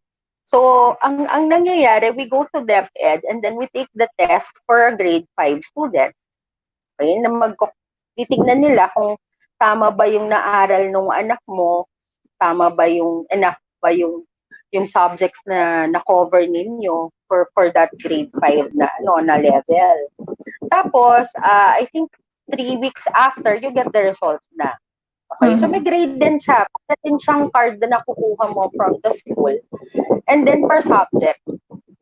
Diba? So there was a time, kwento ko lang sa inyo, there was a time yung pangalawa ko, bumagsak siya sa Filipino. You know how it is now, diba? Parang, sabi ko, naku, anak, yung score mo sa Filipino, nabagsak. Tapos, habi namin, sige, we'll do a retake. Kung nakaka-retake ka kasi noon, nung subject na hindi mo na ipasa. And nung time na yon si Matthew ko talagang hindi nakakapag-Tagalog. So talagang hirap na hirap ako coming from a traditional school. Talagang yung Filipino subject, talagang hirap siya. So Inglesero, so sabi ko, sige, we'll do this ha. So ito na, umandar na yung pagkakulit ko. No? So sabi ko, the next 3 months, your subject is just Filipino. Okay, it's just Filipino. Okay, and then when we're on the table, you're going to talk to me in Tagalog. Let's watch Tagalog movies. Let's watch Tagalog cartoons. Okay, so don't talk to me in English. Okay, gano'n lang. Pero nakakatawa rin kasi parang minsan nagpalusot pa yan, umalis siya dun sa table. Kasi pag lunch or kumakain kami, okay, pag kumakain, Tagalog lang usapan na para lahat tayo matuto mo na Tagalog. Tapos ginawa niya, lumayo siya dun sa table kasi hindi niya makwento yung Tagalog yung ikukwento niya. Tapos sabi niya sa akin, mama, wala ako sa table. Ang kulit naman. Tapos ang nangyari, after naman na nakakatawa, when nag-retake siya ng test, talaga namang mataas na yung nakuha niya. Tapos pag binabalikan niya talaga yung time na yun, sobrang siyang natutuwa. Mami, di ba dati hindi ako marunong mag-Tagalog? Tapos yun, nakakatuwa kasi nakakausap ko na yung mga kaibigan ko, naiintindihan ko na sila, diba? So, nakakatuwa lang na nakaka-adapt sila eh. So, parang ang saya lang din ang pakaramdam kapag gano'n. So, going back to the question niya, gano'n yung difference ng independent tsaka ng may homeschool provider. Madaming hirap sa Filipino subject. Yes. Sige, ganito na lang po mga viewers at saka listener. Mamaya po ulitin namin kung ano yung difference ng may provider at saka wala. At saka independent. So mamaya sabihin namin tuition fees. Ako kasi may provider ako. Pag sabi ko, tuition fee, sasabihin ko kung magkano yung tuition fee ko. Sasabihin ni Miss Edel, ito, yan. Curriculum. Ito yung curriculum namin. Mamaya po, aanhin namin yan. We will cover that. Kasi isa yun sa pinaka-top na questions. At saka isa na lang, Miss Edel, yung question. Meron pong isang question dito na isa rin sa top na laging, I am a full-time mom work. Meron siyang full-time work. Ito. Ayan. How can homeschool work for a family with 3 children and both parents are working? Okay. Ayan, both parents are working. I have 3 kids and we're both working. Although kasi in difference lang, work from home ako, no? I'm not sure kung yung work na sinasabi niya is both parents are working and going out. So, kung both of you are working outside, medyo challenging talaga yon. Kasi yung homeschool kasi is designed na at least one parent would be able to focus on the child, diba? So parang mahirap yan. Sinubukan namin yan ni Richard before. So we're both working outside and we have kids to teach when we get back home. Hindi maganda eh. Sorry, we're speaking from experience ha. Kasi pagod ka na coming from home. Diba? So parang to be able to teach dun sa child mo, dahil hindi na kasi sasaluhin niya yung pagod mo, yung init ng ulo mo. Diba? So parang ayoko nung mangyari yun. Diba? So parang kung ganyan po yung setup, maybe it would be good to get help na lang. Diba? To get somebody to teach your child, tapos mag-monitor ka na lang. Diba? Maybe coming from work, pagdating mo, a tutor would be good or now ang best talaga is having an online tutor, diba? So, pwedeng ganun yung maging setup, diba? Para tuloy-tuloy pa rin yung pag-aaral ng bata. So, yun. Last na, Miss Ed, ito pa. Ito, I have 2 kids. A first grader, 7th grader, malayo. How do moms with children who are far apart in grade level do homeschooling for both? Okay. So balik po tayo kay time management. So kasi hindi mo naman talaga reality, hindi mo pwedeng pagsabayin, 'di ba? Kasi ikaw mismo as a mom, malilito ka kasi mo unahin ko dito, 'di ba? So depende kung ano yung schedule nyo at home. Diba? So, pwedeng in the morning, pwede siguro yung first grader mo ang kausap mo, di ba? Yun lang. Kasi yung mga, baka ang thinking kasi ng mommy is you will have to cover all the subjects when you sit down with your child. Hindi po ganon how homeschooling works, di ba? So, ako nga, I just cover one subject per day. So, may schedule lang kami na gano'n. So, parang kung ano yung mako-cover mo for your kid in the morning sa first grader mo, di the next day, pwede nyo continue yun. Yung 7th grader mo, pwede mo schedule in the afternoon habang nagnanap naman yung first grader mo, diba? So, ano lang po, time management din talaga siya. Kung malayo, hindi mo talaga siya pwede pipilit na magsabay. So, pwedeng ibang aspeto ng homeschooling yung paggawa mo dun sa isa. Like, for example, the chores can be done na by the 7th grader while you're teaching your first grader. Since chores are part of homeschooling, nakakatuwa po yan kasi ngayon wala akong helper pero okay kami sa bahay. The kids learned how to wash the dishes na, mag-sweep ng floor, yung mga things na matuturo mo talaga as a parent na parang before, naku, kailangan ko bang pagwalisin yung anak. Kasi before, deyaya din ako. So, parang puro helper. Everything's for the helper, di ba? Pero, ngayon nakikita ko yung beauty nung nade-delegate mo sa anak mo. They learn to be responsible. They learn to do things excellently. You can teach them, di ba? So, parang, especially sa akin, mga boys, medyo mahirap pag boys eh. So, parang kailangan paulit-ulit talaga. So, paulit-ulit, parang okay, ganito yung pagwawalis, demo mo ulit. Pero, the thing is, diba, when you're seeing results in what you're doing also, and you're reaping I'm reaping the benefits, diba? Parang I'm working at home, I don't have a maid, but my kids get to help me do the chores. Diba? So, parang, I was able to teach them to be responsible. I was helped also kasi hindi lahat nung chore sa bahay na sa akin pa din. So parang ano siya ang ganda ng naituturo sa bata rin na teamwork kayo, 'di ba? Hindi lang puro si mami lahat. 'Di ba? Si mami lahat, luto, laba, plancha. Hindi ko naman sila pinaglalaba sa plancha pa kasi hindi pa naman nila kaya yun. Pero yung mga things like nagsasain sila, nag-aahen sa table, I think that's a great help for a mom already, especially when you're working. So, Nag-agree to agree. Life skills can be part of homeschooling. yes, oo. Agree Correct, po siya correct, sa inyo. correct. Yes. Oo. Ayan, sige. Si Cedro, ano po tayo? Add ako ng Huwag po muna kayo add ako ng go, Miss couple Joy. of thoughts doon sa last question kanina. By the time na 7th grade na kasi sila, more or less, they need less supervision. Yes. Isn't it? Anong age Right, yan? Pag right, 7th grader, right. di ba? So, kung nasimulan ng maaga sa homeschooling si 7th 13? grader, 13 ba? 30, ano na yun? Independence 13 na din. yun. Right. Checking lang years kung old. nag-aaral talaga. Checking na lang kung nag-aaral talaga, di ba? Pero si first grader kasi yung mas kailangan siguro ng attention. Matututukan. Isn't it? Correct. That's my experience also with my nephew, si Courage, nung umpisa, grade 1 siya nag-start. Oh no, even before that, no, kinder level, nagsimula na siya mag-homeschool. And now he's 11 years old. Nung umpisa talagang close supervision, you need to kind of really take him through each of the lesson. Pero nung medyo natuto na magbasa, magsulat, you just leave him with things to do, assignment, and then you just come back to him at the end of the day maybe and process what he has learned. Ganun na lang. Monitor gumagaan siya as you with the grade. So, umpisa medyo talaga. Doon kailangan ng konting supervision. Matinding close supervision sa umpisa. Sa introduce kami. At saka kailangan po talaga ng supervision for lower grade. Grade 1, for lower grade levels, yes.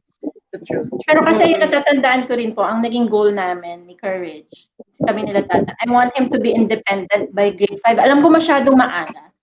Pero yun, gusto ko yun. Kasi nga, alam mo yun, medyo tanggal ng stress ng konti. Hindi naman stress, pero yun.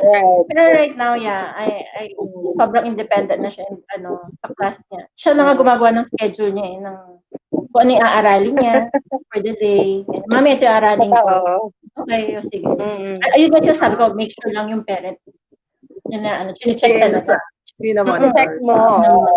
Correct. Actually, isa yun sa mga strategies na sinadjust ko kay Jane when I was coaching her kay Courage. Kasi may natural si Courage sa organizing talents. So he likes to organize, he likes to arrange his schedule and stick to that schedule actually.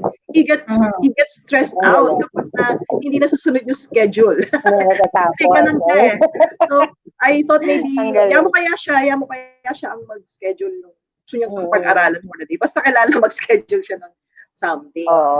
So siguro i-establish mo na lang yung expectations mo with him. Like dapat sa isang araw you cover 2 subjects, something like that. And then you decide what you want to study from the book, parang gano'n.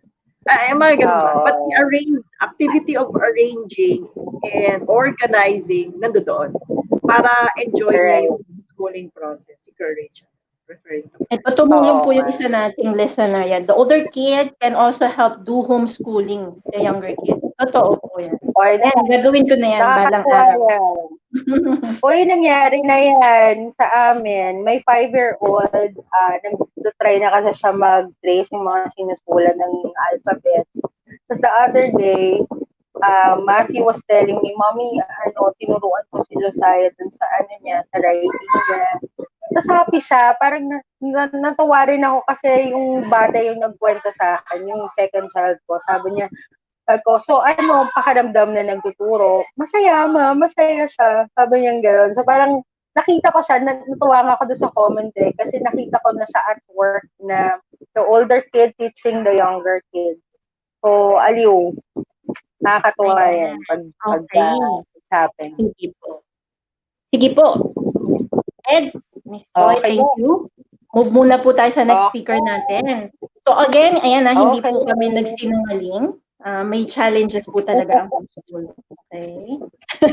Hindi po pwedeng maganda Ang lang. good news, nandito naman kami. Tulungan tayo, 'di ba? Tulungan. Tulungan tayo. Tama po. Yes. So, ito po, ayan, nakita nyo na yung challenges, di ba?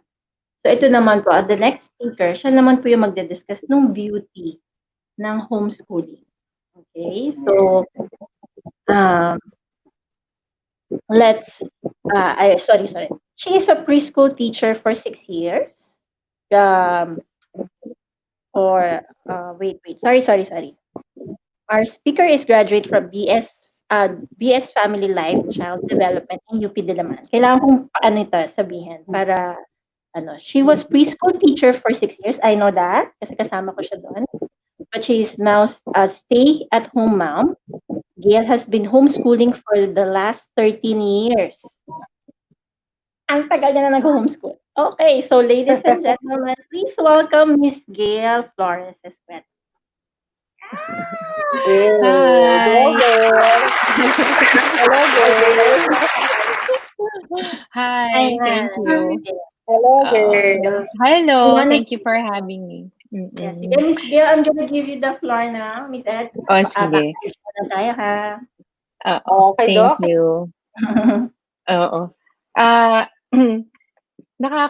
Natatawa ako kasi kahit na 13 years na akong nag-homeschool kami ng husband ko. 13 years na kami nag-homeschool.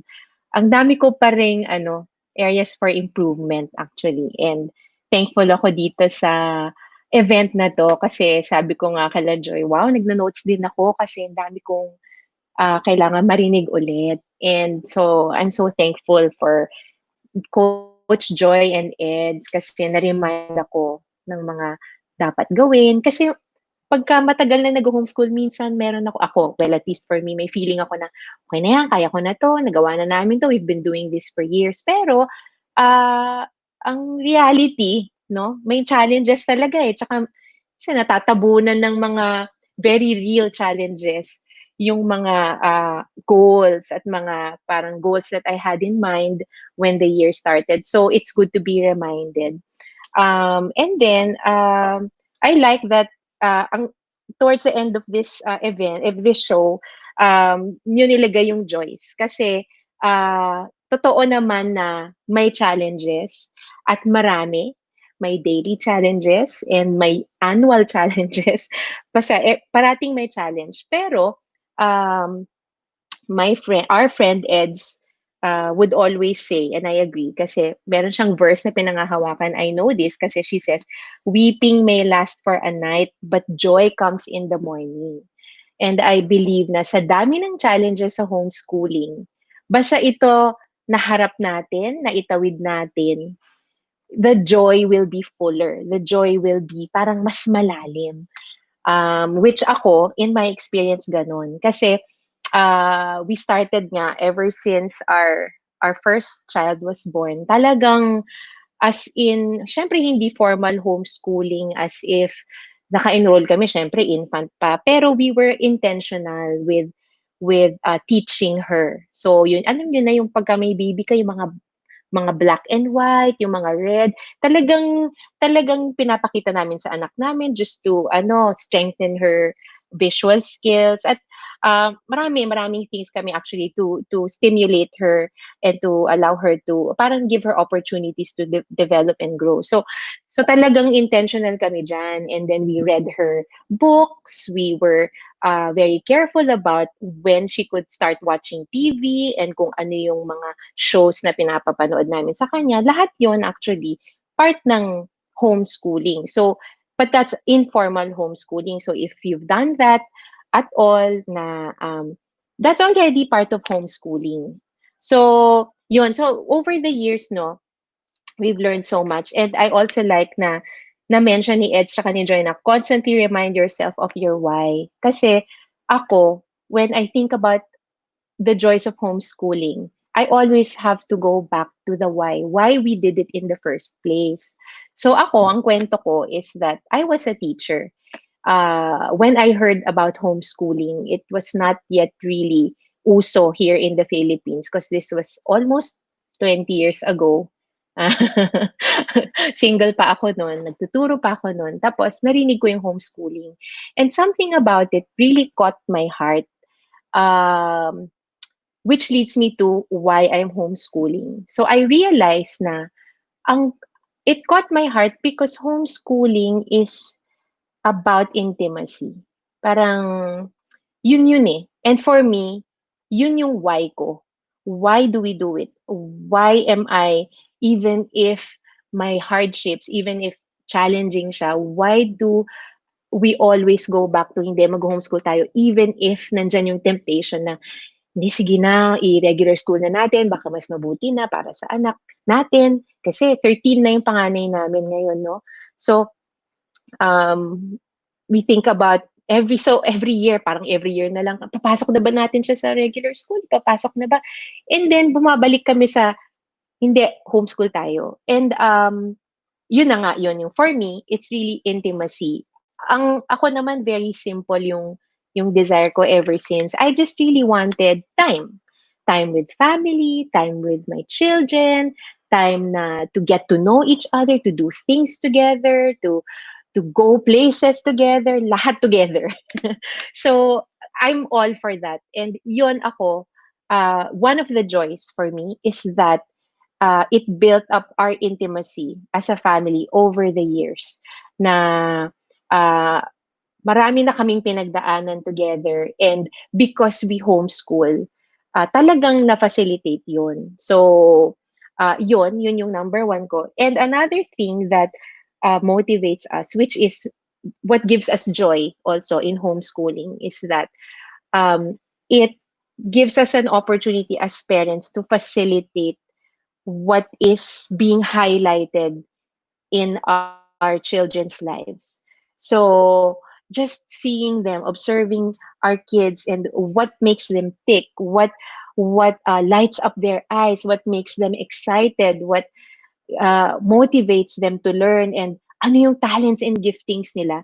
Kami ng husband ko, excited kami doon. Excited kaming ma-discover yon. And because we homeschool, we get to see firsthand ano yung strengths nila. Di ba si Coach Joy, she mentioned strengths.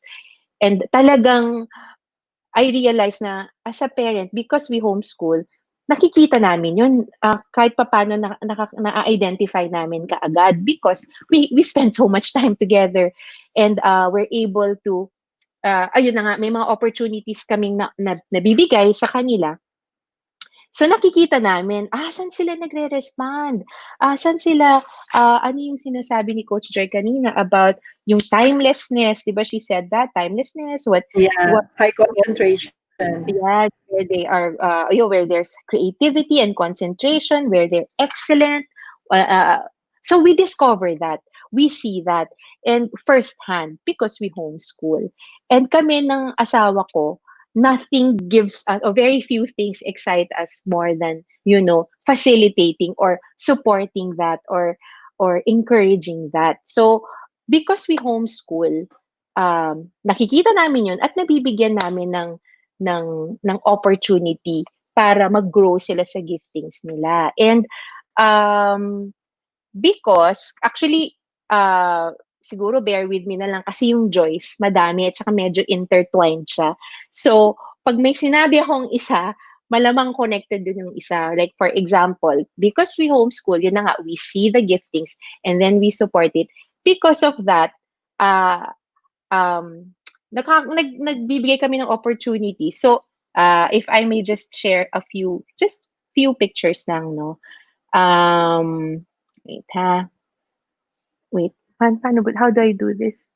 Excuse me lang, guys, medyo, hindi ako, how do I share the PowerPoint, the pictures? Okay. Nasa desktop. Pasensya na, ayan na. Okay, so isi-share ko lang. Nakikita nyo ba? Yeah.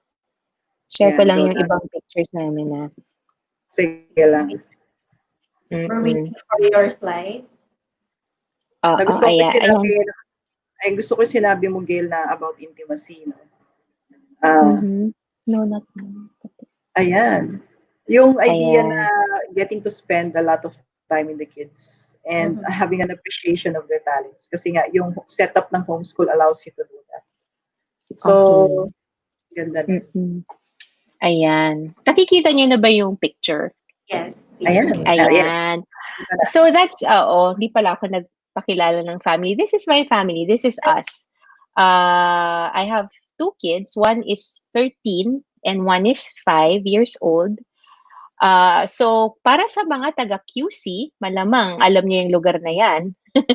That is our favorite place, one of our favorite places in the world. That's UP. So we go there a lot. We go there just to hang out. We go there for the street food. We go there to play with friends, to meet new friends, and we go there to bike. Basta, we enjoy that. And sometimes we go mid morning. Sometimes we go early afternoon. Or sometimes late afternoon. Para bang, because we homeschool, part of the joy of homeschooling is that flexible yung schedule namin. We can go places, different places, kung kailan namin maisipan minsan. Kunyari, biglang, uy, ano na, parang nakakasakal na dito sa bahay, puro na lang study, labas naman tayo. So we can just leave. Hindi kami nakatali sa schedule ng school. So for me, that's one of the joys. Because kami as a family, we like to do that. Meron kaming mga spontaneous na mga activities. Ayan. So still in UP, ayan. Tapos, part of the joy is yun na nga. Parati kaming sama-sama, parati kaming may activities. We enjoy biking together. At ngayon, actually, ngayon dahil sa COVID, no? Di kami nakakapunta sa UP, but in the village, we're allowed to go around. So, this gives us joy. Biking around the village. Ayun. And then because we have, yun na nga, ayun, in the back, nandyan yung family ko. That's my brother and his family. Tapos yung mga anak ng brother ko, halos ka-age ng dalawa ko ring anak. So, nakakapag-bonding sila. So, yan, for me, that's part of the joy of homeschooling na we get to spend time with family and siguro kung mas busy kami sa schedule, mas nakatali kami sa schedule ng school, mas challenging to spend time with family. I mean, anyway, for us, ganun. But because we homeschool, we get to spend time with family and even with friends. So, kanina, I mentioned na we get to facilitate what is being highlighted in our children's lives. So, yung panganay namin is ballet student. She loves dancing and she's very good at it. Because we homeschool, ayan, we get to support her in her dream of dancing. So, and in fact, because nakakatipid kami sa tuition fee, meron kaming budget for ballet training. And nakakapag-set aside din kami ng budget for, actually, itong isang picture na to shows our daughter getting her ballet training from a school in the US. So we got to do that for the last 2 years. So summer in the US is June to August. So dahil nga flexible yung schedule din namin, we were able to do that for our daughter na nakapag-travel kami doon, nakapag-ballet siya. At hindi kami nagwo-worry na, nako, kakain to sa schedule ng school. So, may flexibility talaga sa schedule. So, nandyan yung anak namin. So, those are her classmates. Tapos yun namang sa little boy namin, ayan, part of the joy is really yon yung we have time to go to do what he wants also, which is he loves to be outdoors. He loves to play with mud. He loves to climb trees. He loves to explore because just like yung anak ni Jane, he is a kinesthetic learner. So he's very active. He likes moving around. So because we live near a park, yeah, nakakapag-explore kami sa park almost every day. So, yan, masaya kami na nagagawa namin yan. And ayun, of course, we get to choose kung yung field trip namin, kaming nakakapag-decide para bang in a way we are able to customize. Because kung ano yung interest ng anak namin, yun yung nabibigay namin. For example, yan, yung anak namin mahilig sa nature, mahilig din sa animals. So we were able to have our field trip in the National Museum. Tas sobrang niyang na-enjoy yon kasi ang dami niyang nakitang mga yun na nga, yung mga bones ng animals, yung mga plants, yung nakita na appreciate niya yung Philippines na rich pala tayo in biodiversity. So ayun, we got to do that. And another thing na because we homeschool, at kami naman in our church, we are active in we help out whenever we can. And itong year na to, this was in 2016, we were able to join a short-term trip, mission trip actually, to Australia. And then, because nga, we homeschool, naisama namin yung anak namin dito, which kami ng asawa ko, for us, important yun sa amin na even if it wasn't a part of the curriculum, baga, we were able to incorporate that na she was able to nagkaroon ng exposure yung anak namin sa ibang kultura, ibang mga tao, ibang bansa, somehow na-open yung eyes niya and I know na may seeds na na-plant sa heart niya and maybe someday she will also be able to participate in similar activities. And then, yun na nga, so nakakapag-travel, and we get to spend time with friends who are based abroad. Kasi nga, ayun, meron kaming flexibility to do that. Ayun. So, there. And how do I go back? Sorry, nandito pa ba? Wala na, teacher. Ayan, wala na. Ayan. So, I will go back and start. Ayan. Okay. So, the joys of homeschooling, for me, yun na nga, intimacy, time together, seeing our kids grow, being able to support them in their interests, in their giftings. Ngayon, okay, sige, challenge ang traveling. Pero marami namang makikita sa kapaligiran, which kami, hindi ko na lang na-share yung picture. Kami, we get to do that here. Kahit dito sa village, masaya kasi nakakapag-bike kami dito. And ano pa ba, we get to do things that we didn't used to do, like yun na nga, doing chores together, learning new skills like gardening or farming. So ngayon, dahil naka-homeschool na kami, we can be more intentional about teaching chores, which na-mention na rin kanina. So, and another thing for me that I like about homeschooling is that, which na-mention kanina, no? That because we have so much time together, and of course, may conflicts, hindi naman may iwasan yon, we get to work through it together. So, walang choice eh. Kami parating magkakasama.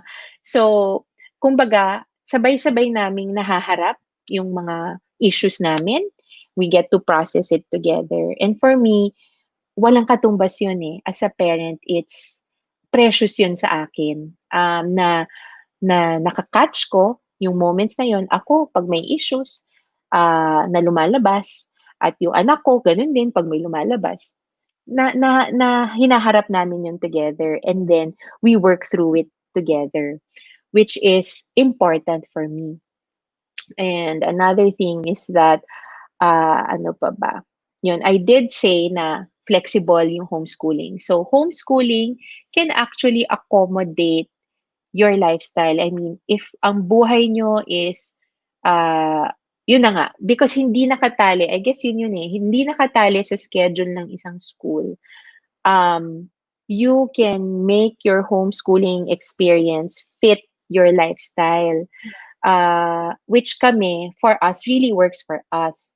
In fact, there was a time nung mas bata pa yung panganay namin, kasi nasa BPO yung asawa ko, no? So, sometimes yung work niya would bring him out of town. So minsan, ang gagawin namin, sama-sama kami. We'll just bring our books, we'll bring Mhm. school, and then we go with him. We drive him, and then kami sa Jollibee, doon kami mag-homeschool ng anak ko. Hihintayin na matapos yung meeting niya.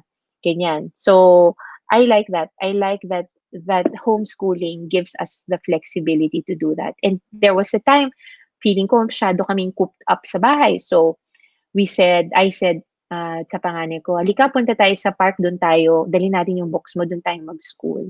So, na-refresh kami kasi minsan talaga, ang hirap pag nasa bahay lang, tapos parang walang nakikitang iba, it can be challenging to, o parang kailangan lang minsan ng break from routine. So, we just get to do that. We get our books, we bring it to the park, and then we study there. So for me, that gives me joy na hindi cooped up yung anak ko. If she needs time or she needs a big space to study, we can do that Yeah. because we homeschool. So ayun. I guess and that's all Mhm. I can share about that. Marami pang iba, pero I think depende 'yon sa family nyo, depende rin babalik dun sa why, yung kaninang na-mention na why we homeschool. I think and doon 'pag nagawa 'yon, doon manggagaling I think yung joy. Kasi kung ang goal, like for me, for us, it's really intimacy and for us to support, to see our children grow and to support them in their giftings.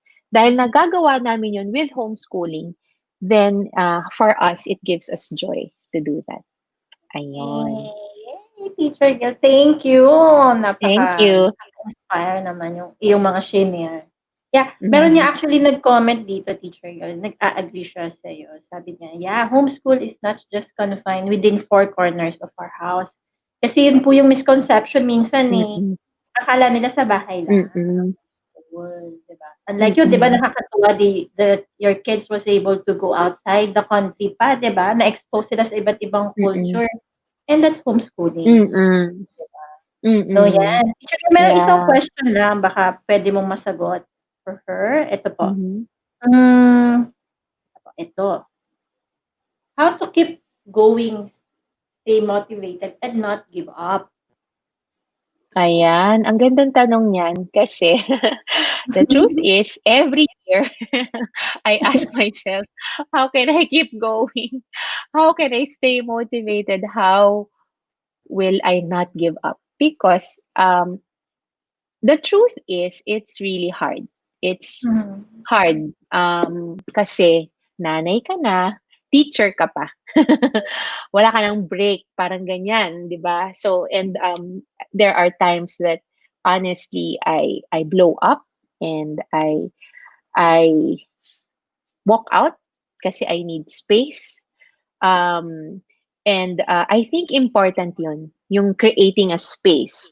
Mhm. Creating a space for myself. Like for me, I make sure I have something for myself that nobody else in the house shares with me, like my morning walks. So I like to go on walks in the neighborhood lang naman.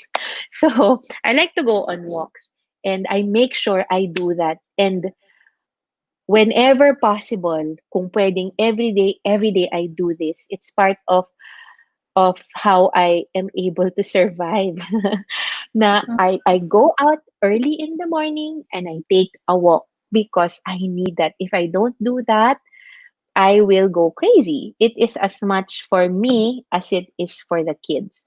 So, and for my husband as well. So, I go out, I look at trees, I look at plants, anything. So, it helps me to keep going. When I have that space for myself, then I can continue. Or if kung ayaw maglakad, kunyari umuulan or what, then I will do something that I like to do. I read a book or I listen to music, anything that gives me joy, anything that nourishes me. So right now, I got into the habit of gardening. So one time, okay, one time yung anak ko, tinuturuan ko, yung maliit. Sobra akong nahirapan kasi for me, parang feeling ko, hindi siya nakikinig sa akin. He wanted to do other things. Parang, siguro napapagod na rin kasi nga kinesthetic siya. So, sumakit yung ulo ko sa try ko maging patient. Na parang, sumakit talaga yung ulo ko. And after that, ginawa ko, I went out and then I repotted some plants. Mhm. And immediately nawala yung sakit ng ulo. So I realized na, o nga, because it's something I love to do, it's something that I do for myself that feeds my soul, then it helps me keep going. Ayun. And then about staying motivated and not giving up, I like what Coach Joy and Ed said about asking for help, Mhm. surrounding myself with people who share the same experience or who can help me or encourage me. Kasi I've tried going it alone. I've tried um, being a Lone Ranger homeschooling mom, and it's hard. And I don't recommend that at all because I don't know everything. And Mhm. it's good to learn from others. Napaka-enriching ng experiences ng iba. I realize that now na Mhm. it's okay to admit that I don't know it all. It's okay to admit that there's so much I need to learn. Even if we've been homeschooling for so many years, there's still so much that I can learn from others. So surrounding myself with people who have kahit parang yan si Eds. Si Ed, sabi niya 5 years, but when she speaks with so much wisdom. I learned a Yeah, lot from her today. true. So, ako, I live for that. I live for other moms sharing what they've learned or what they're doing, or other dads, yung asawa ko, one time nag-attend kami ng homeschooling conference, which is open to all, hindi lang yun para sa connected doon sa homeschool provider na yun. Pero yung homeschooling conference, and maraming ganyan, maraming ino-offer na ganyan. Sabi niya, wow, ang sarap naman na makarinig ng ibang daddies na Mhm. kung and how they teach finances or how they teach basta different subjects. So na-encourage siya doon. In fact, para siyang na fire up sa pag-homeschool. So ako yan, being with others, staying connected, having my me time, having something for myself, that keeps me going and keeps me motivated and keeps me, yan, that's Yes, it. sige. Thank you, Teacher Gail. Sige, for Teacher Gail, madami pang questions, pero while we're preparing for those questions to come out, I'm just gonna put you backstage muna, and Miss Joy and Miss Edel will just be ready kasi papasok ko kayong lahat para masagot natin yung mga questions ng mga parent, mga teachers na nag-ask a while ago. Para po yan. Sige, Teacher Gail, backstage muna kita ha. Sure. Thank you. Yeah. Okay, while waiting for them, so ito nga po yun, we already tackled back ano yung reason why parents are doing homeschooling, and then what are the challenges, diba? Sinabi namin, hindi kami magsisinungaling that there are challenges in homeschooling. And then, sinabi rin naman ni Miss Edel kung ano yung mga solution na pwede natin gawin. Alam kong madami pa po yan. And 2 hours is not enough. And then si Miss Gail naman po is to join. So while waiting for those questions to come in, I will show you, this is my personal testimony kasi isa rin akong homeschool parent. Yun nga, kanyang sinabi ko, incoming grade 6 na siya. My goal, my why, kung bakit ko siya homeschool is technically I want him character building kasi lalaki siya. So gusto ko talaga nakafocus. And my husband is helping me out with this one. And character building talaga yung focus namin. And independent learner afterward.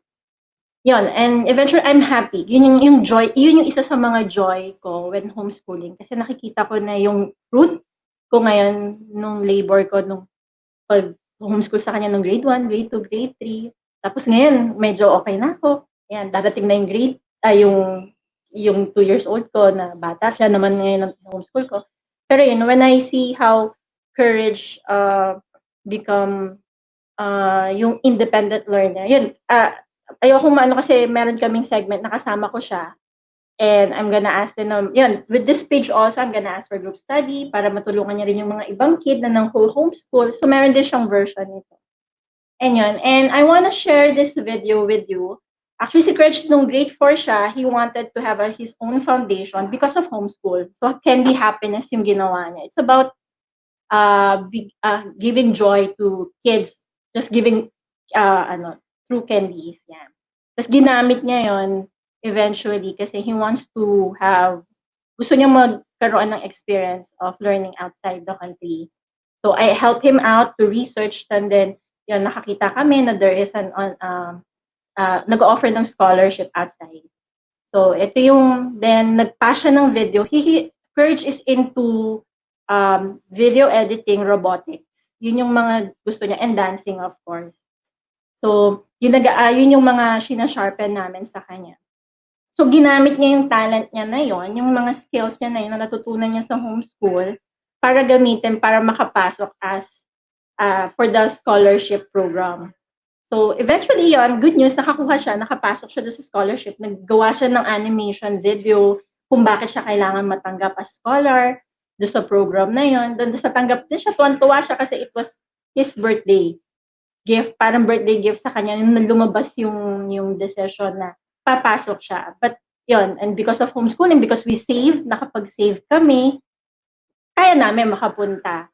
And ito yung video niya. Siya rin ang gumawa nito actually. I'm gonna share this to you all while waiting for the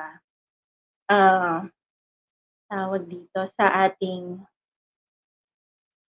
ayan. This is his day sa Stanford. So robotics ang kinuha niya, o diba? Yan.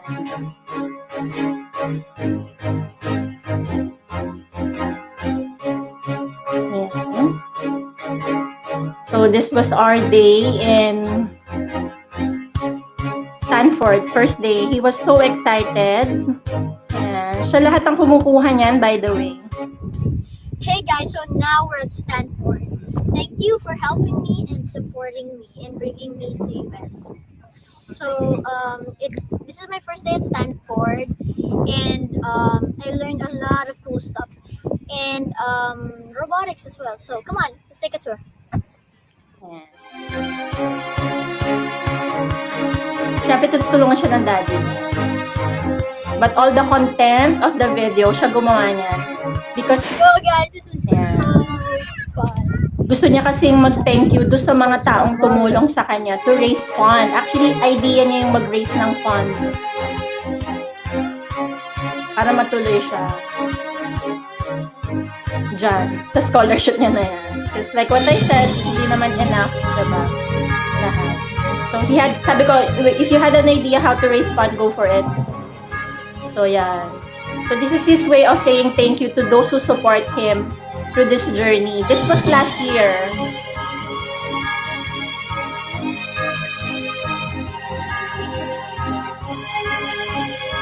And who knows, diba, your kids will be part of this someday, diba? Kaya hina-encourage namin mommy and daddy to get involved with their kids, especially in sa study nila.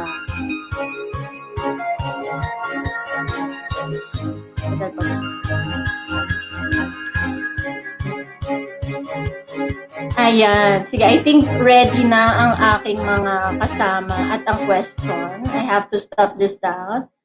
Ayan. Meron naman kaming dyan special session for that. For the kids also. Kung meron pang parents, meron din pang kids. So now ngayon, papapasukin ko na ulit yung mga speaker, ang aming mga magagaling na speaker. To also answer all your questions.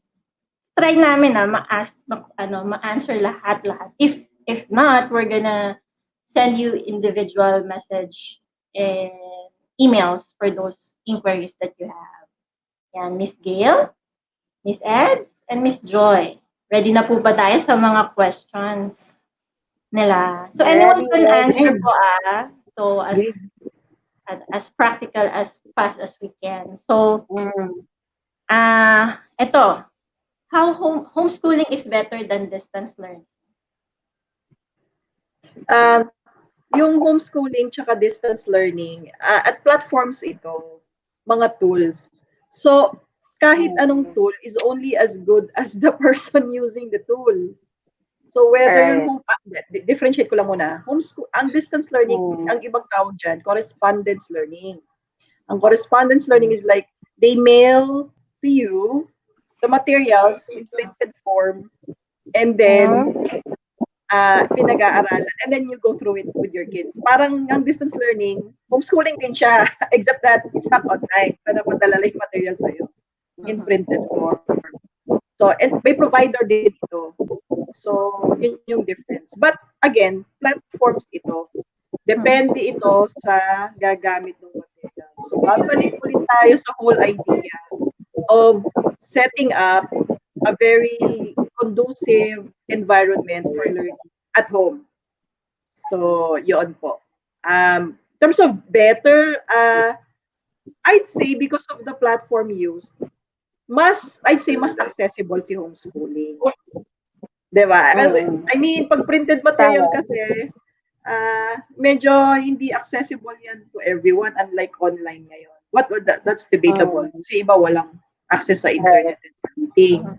So, no platform is better than the other. I'd say it's always about the person, the parent who is using the tool.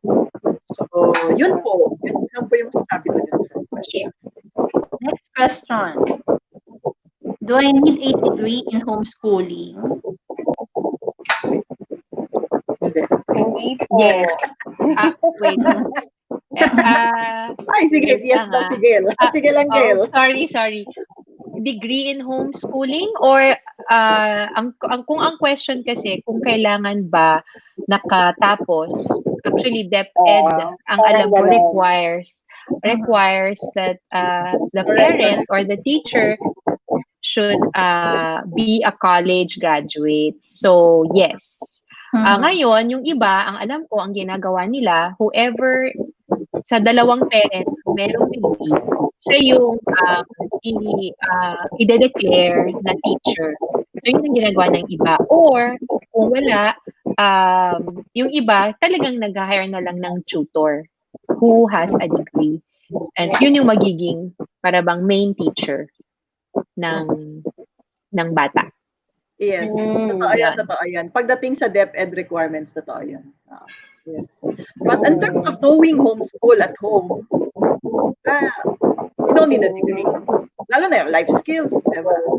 Ganun. So, in terms of fostering love for learning at home, or everywhere for that matter. O nga, no, parang limiting yung term na homeschool, ano? We just call it homeschool, but really in practice, the world is the school. World school.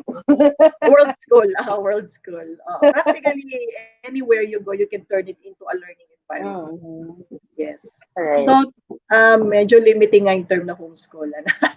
Pero of course, these days, kasi sa COVID and everything. So, homeschool talaga. Sa bahay. Correct. Ito po yung kaninang pending question with teacher. So, ito po, provider versus independent. Teacher Gail, independent po ba kayo? Hindi. We've always been, although, before, bago kami mag-enroll, syempre, yun, independent. Kasi, nung batang-bata pa yung anak namin. Pero, nung kinder na siya, we enrolled with a DepEd accredited homeschool provider. Okay, at least yan dalawa. So, si Miss Eds po is independent. So, what is the difference? Kanina sinabi ko, tama po, di ba? Kapag provider, may ina-enrollan kang school na DepEd accredited. So, pag independent po, Miss Ed, wala. Si mommy and daddy for the teacher. Mommy and daddy. How much it will cost if, pag may provider, Miss Gail? Okay, so anywhere between, ito na yung mga nalaman kong mga rates ng ibang providers. Pero parang between 15,000 to about 30, 35, or maybe even 40,000. Parang yun yung alam ko na mga fees ng homeschool providers ngayon. So yun yung range. So pwede kang pumili. Malaki talagang tipid actually pagka independent. No, Eds. Yeah, for independent Miss Right. Ed, Oo. no tuition fee. No tuition. No Wala. tuition fee. Textbooks Wala. only. Okay. So, yun po yung pareho, di ba? Pareho tayong may text. When it comes to curriculum or textbook, kapag may provider ka, which ang alam ko, in my case, kasi may provider din po kami, meron silang ibibigay sa aming list ng book na kailangan namin i-follow. Na yun yung dapat naming bilhin, na, kasi, ano siya, in line with DepEd. While for the independent Miss Ed, kayo po ba? Kung anong books yung available na nandiyan, di ba? I also go to National Bookstore to check out books. Kasi meron talaga, tsaka pag homeschool conferences, I do attend those. There are books that they make available for homeschooling students na magaganda talaga. So, doon na lang yung talagang pinaka-investment mo when it comes to materials that you use for homeschooling. And then, next po, for the exam. And pag sa provider, paano ko po malalaman if I go to the next level? Kunyari, grade 1 ako, paano ako magiging grade 2 yung anak ko? So, for provider, Miss Kel, paano po sa inyo? Pag may provider, may fina-follow pa rin na para bang schedule or school year. So halimbawa, nag-enroll ka ng June, mag-e-end kayo ng mga May. So by May, alam mo na nagtapos na yung school year, na-submit nyo na yung grades, pwede na kayong move up another level. Ganun. Parang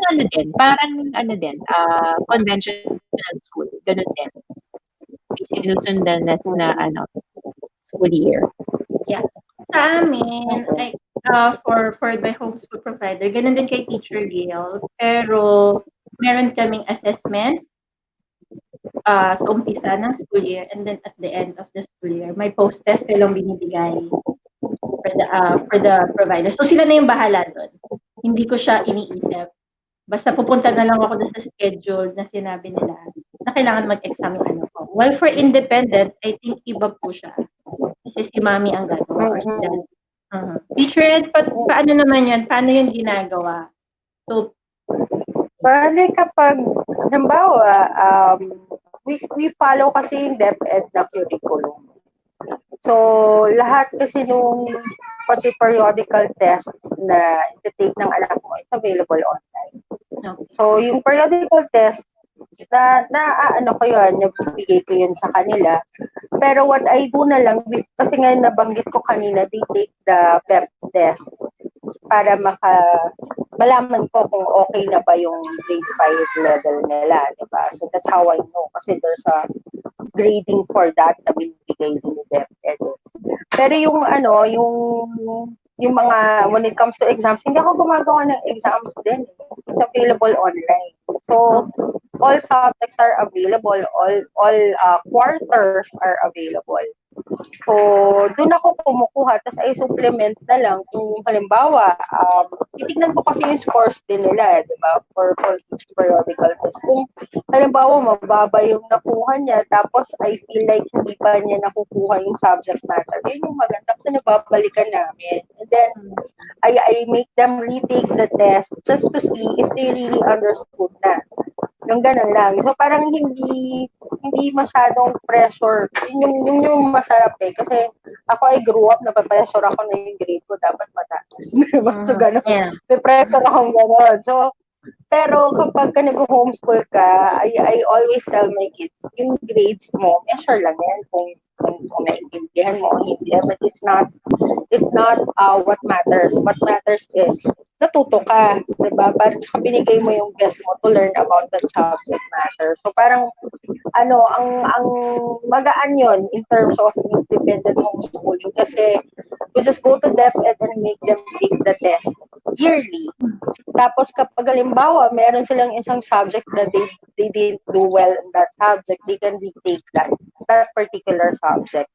Sineschedule lang siya. I think, I'm not sure lang, ang alam ko kasi monthly or every other month nagsischedule si DepEd ng PEP test.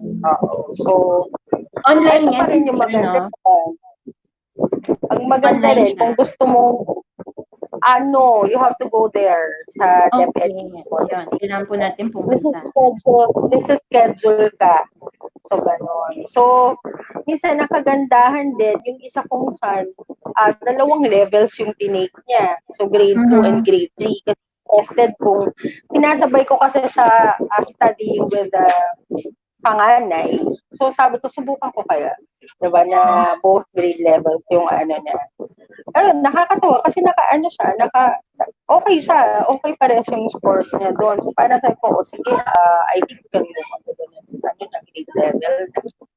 So, until the next PEP test. So, May ganun bayad siya. po ba siya?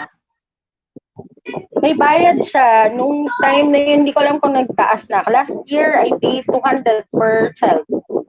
Okay. So, yun. Tapos you get the results 2 to 3 weeks after nila mag-take ng test.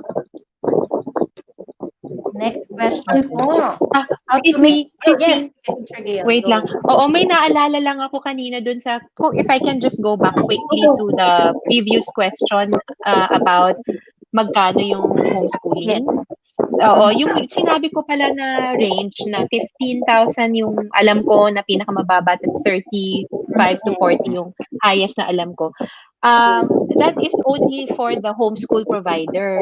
Iba pa dyan yung mga DepEd required na other things that you need to add, like kunyari music, especially for music, art, and PE. So, hindi na kasi yan covered ng binabayaran. That is separate. So, yung sinabi kong range kanina, madadagdagan pa yon kasi, of course, yung pa palang price ng books, and of course, yung price ng mga, yun na nga, yung other classes that are required by DepEd, like, yun na nga, yung music, arts, and PE. And of course, if you're gonna get a tutor, iba na naman yung fee na yon. So, nadadagdagan. Depende na yon sa inyo kung ano sino yung kukunin nyo for that, kung ano yung mga rates na yun, etc. Yun Wala lang. pa teacher dyan, di ba yung books? Oo, wala pa yung Wala books pa. dyan, wala pa. Oo. Usually, books range from 10, di ba, 7,000 up. Depende kung anong curriculum yung kukunin mo. Kung ano, yeah. Ako, actually, ang ginagawa ko, I buy from eBay. Kunyari, gusto ko di ba? Napaka-helpful ng eBay. So, kung gusto ko second hand. Mga second hand. Yeah, yung mga books from the US na gusto ko sana. I don't buy yung bagong printing. Minsan, pare-pareho naman, iniiba lang ko niya ng konti. Yes. So, binibili ko yung mas para makamura. Kasi syempre, I want to get a good quality na material. Pero kung mahal, it's not gonna work also. It's not gonna be sustainable. So, yun, I buy from eBay also. Makes sense. Oo. So, hindi naman i-require ni provider na bumili sa kanila ng textbooks. You can like buy second hand sa eBay. Basta yung required title lang bibili. Oo, depende sa homeschool provider. Meron kasi na required. Lalo na pag mga Filipino history. Depende sa panlipunan yan. Of course. Depende nga sa provider. Pero yung sa amin, pinayagan naman kami to source our books from kumbaga maghanap kami ng ibang source kasi mahal yung books eh. So I got second hand. Pero yung mga Filipino and araling panlipunan, required kami kumuha sa kanila. Ayan. Ito po yung next. How to make a schedule of lesson. Ito kanya-kanya, iba-iba talaga to. Depende sa parent. Sa kid pala, hindi sa parent. Minsan sa parent din kasi Any mali. suggestion po? Any suggestion how you kung sa inyo, in your experience niyo po, ano pong inyong how do you do your schedule? Schedule of lessons. Ano kasi, naka-layout na siya sa daily lesson plan. Makikita mo na rin siya eh. I don't do it manually. I just download. So, pag titignan mo na lang, so depende na sa'yo. Kasi since ikaw naman nagde-decide kung anong mangyayari per day, kung anong lesson ng anak mo, diba? So, meron akong guide na gano'n, ina-download lang din yung mga links na yon. Or sometimes, may freedom din ako to change it, diba? Para like say, for example, gusto pang mag-explore sa science yung anak ko and I will have to move on to the next subject. And then I'll let him stay lang on that particular subject hanggang masatisfy yung philosophy niya. Then the next day kami dun sa exam.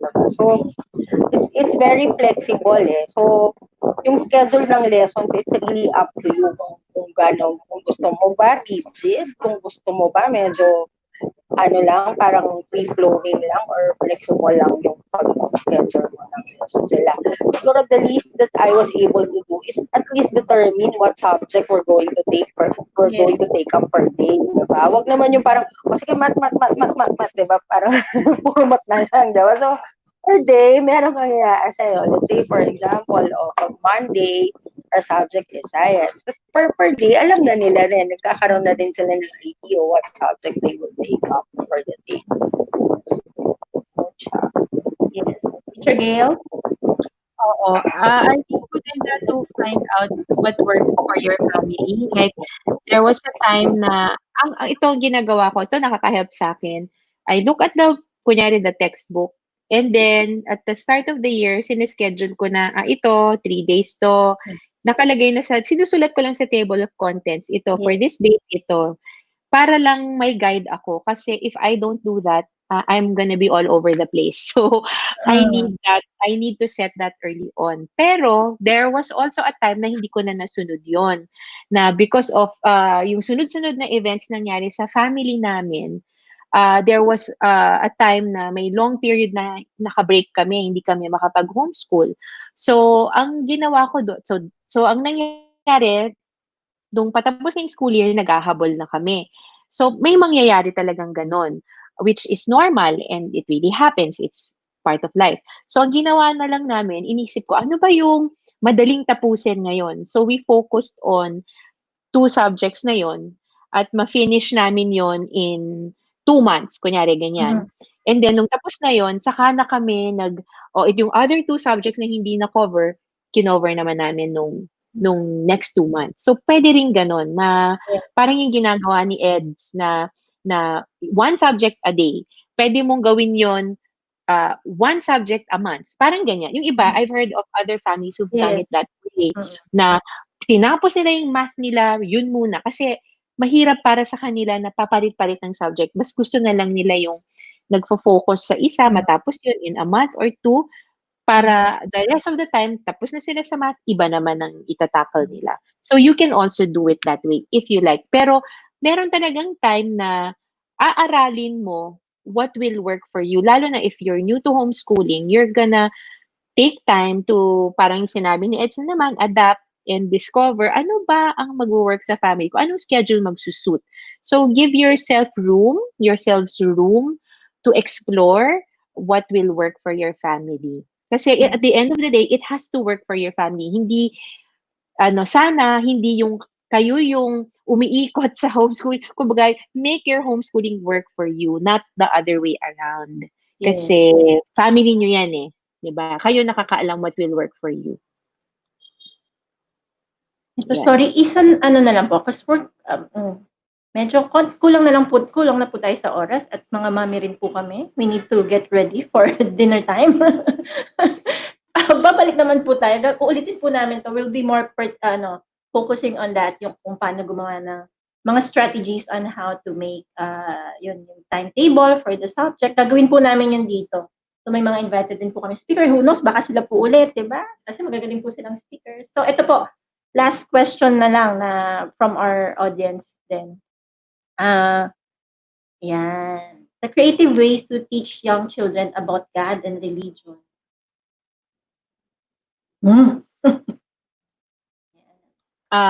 Ako, can I start? I like that question kasi sa sa family namin, we are that's one of our parang goals for homeschooling na kumbaga ma-impart yung values, ma-impart yung kung ano yung faith namin, yun din yung papalo ng mga bata. So, about creative ways, honestly, hindi kami yung may creative idea, gagawin ko to ganyan ganyan. We're more like ganito, we respond to what comes up. Kumbaga yung may nasabi kanina, teachable moments, we catch that. And then that's where we come in. Kasi meron ako minsan feeling na I don't want to push it too much to the point na yung anak ko, parati masyadong sinasaksak yung kunyari si God sa usapan, masyadong sinasaksak yung kami lang ng asawa ko, we both agree na let's not do it that way. We want it to be natural. We want it to be para spontaneous ang conversation. So kami whenever our children ask, then we take hold of that opportunity to teach. And then, for me kasi din, at the end of the day, modeling is important. Kunyari, we don't have to plan it na, religion time, taturo na natin to, ganyan, ganyan. I think ang unang-una, tinitingnan nila syempre, buhay naming mag-asawa. So we try to live in such a way na sana yung mga anak namin makita nila yung principles ni God sa buhay namin. And whenever there's an opportunity when we talk about current events, even when we talk about plants, we will inject here and there yung kumbaga naka-integrate siya sa buhay namin as a family. That's how we teach them about God. Yeah, that's it for me. Any more add-ons to that?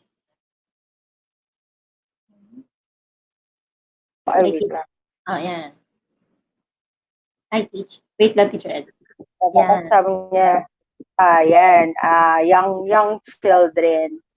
Kami naman the way we did it, as in, maliit pa sila, what we do is before we sleep, we have this daily devotional for boys. Kasi all boys naman sila, diba? So, ang nakakatuwa, from the time, I think, since they were 3 or 4, yung first 2 boys ko, up to now, in-adopt namin yung habit na yon na before they sleep, we read from there, dun sa devotional na yon. Tapos we have a little discussion about it. Kasi siya very friendly naman yung tool na ginagamit namin.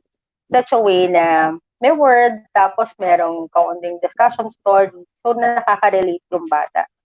And then at the end, may prayer time siya. So, maganda siya na nagamit namin siyang tool that we were able to teach them, and then at the same time, we get to pray for them also. So, through time, sila na yung naghahanap nun each time. So, parang bago kami matulog. So, I think that's one creative way that we could introduce who God is and yung principles ng Bible sa kids. Another way is, diba, yung ang dami, diba, parang Superbook, diba, VeggieTales, diba, parang may mga mahanap ka ng mga cartoons or shows that would really speak about who God is and the principles of the Bible na maiintindihan ng bata. And then, ang importante doon, ikaw yung nakikita mo. Diba? So, parang, yun na yung sinasabi ni Gil kanina na teaching moments. Diba? So, parang kung halimbawa nanonood sila noon, minsan naman hindi naman nila napaprocess din yun. Diba? So, ikaw as a parent, nandun ka, do you see that? O, pwede mo nang diba? Parang, pwede mo nang i-relate sa araw-araw na experiences nyo kung paano nagsisplit yung particular lesson na yun dun sa buhay nyo. So yun, ganun lang. At least that's how we do it here. Mhm. Okay. Ayun po. That's good. That's That's good. Okay, Teacher Uh, Joy? yung spirit ng question, it seems like the question has to do with impressing on young children, no? Parang blank slate, paano mo introduce si God, ano? Ang naisip ko lang kasi you reduce it to the very simple concept, believing in something you cannot see, someone you cannot see. So how do you teach that concept creatively? Diba? Hide and seek. Hindi mo, ibig sabihin, hindi mo nakikita, hindi totoo or hindi real. So yun yung important first concept. Hindi mo agad ma-introduce si God sa young children, di ba? So yun, reducing it to the very basic concept, believing in something, someone na hindi mo nakikita. That it doesn't mean that pag di mo nakikita, hindi real. So ma-impart mo lang yung principle na yun. Ma-introduce sila to the idea. Kasi hindi mo makakita si God, di ba? Physically, I mean, with your 5 senses. So, laro lang kayo ng games wherein they are kind of blind or you close their eyes and you introduce the concept. So, and or for example, hulaan ka nila kung nasa ang corner ka of the house by just your voice, or your smell. Yung ganun. So, reducing complex si God, complex yung idea ni God. So you have to reduce it to the very simplest concept and then introduce that concept first to a young child. To introduce to God, somebody. Yeah. Yeah. Thank you to our powerful speakers. Thank you po. So, hindi ko na po kayo, like what I said, I won't hold you for long kasi tayo yung mga mommy and tita.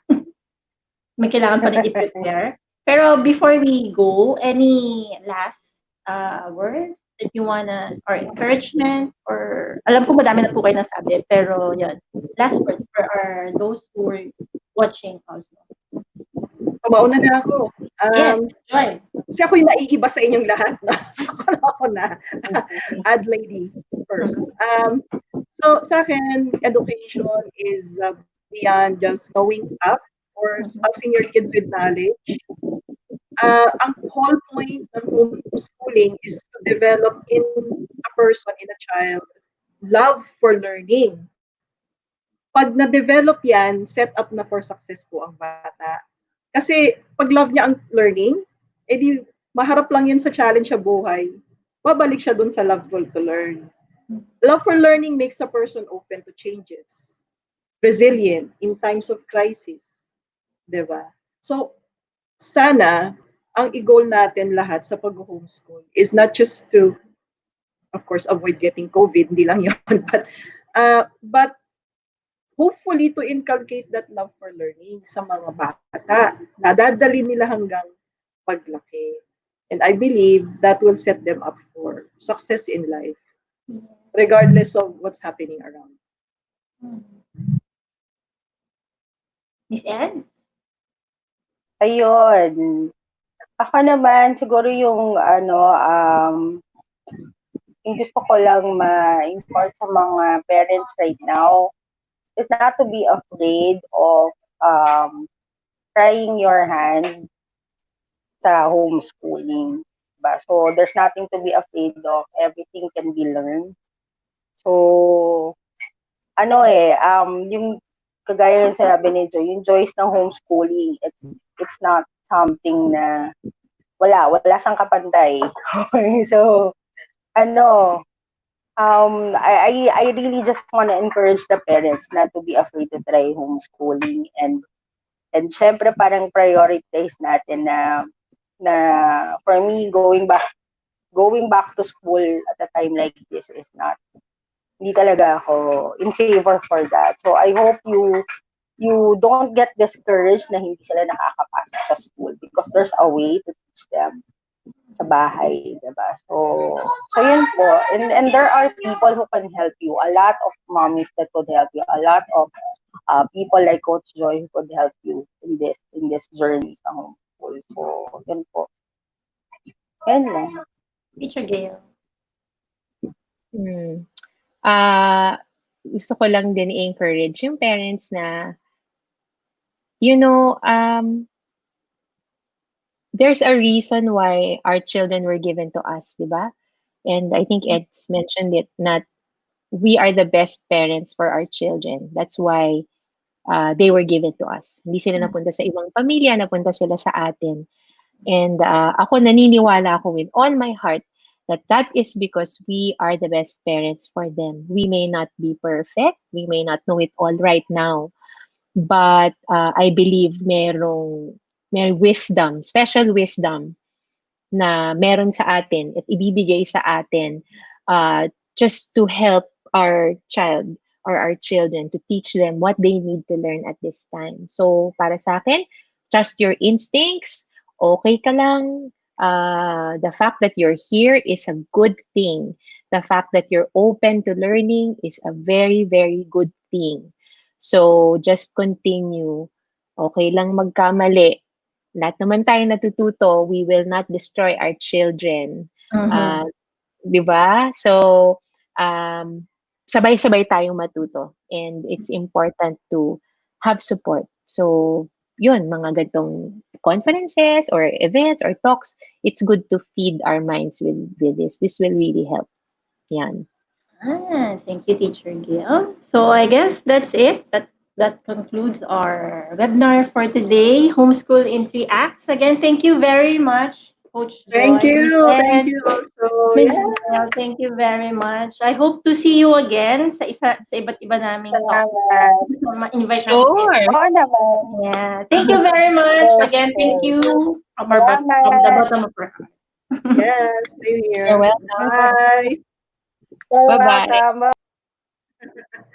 And there you go. Thank you guys for watching and for everything. So I guess we will have stay tuned for further announcement about kung ano yung mga isusunod naming mga topics. You can also give a suggestion kung ano yung mga gusto nyong itakal namin. And maybe we can invite other speakers for that one. So thank you very much again. We invite you to join our FT group. We're gonna help you and support you with your journey sa homeschooling po. Again, thank you. This is Jane. Bye-bye.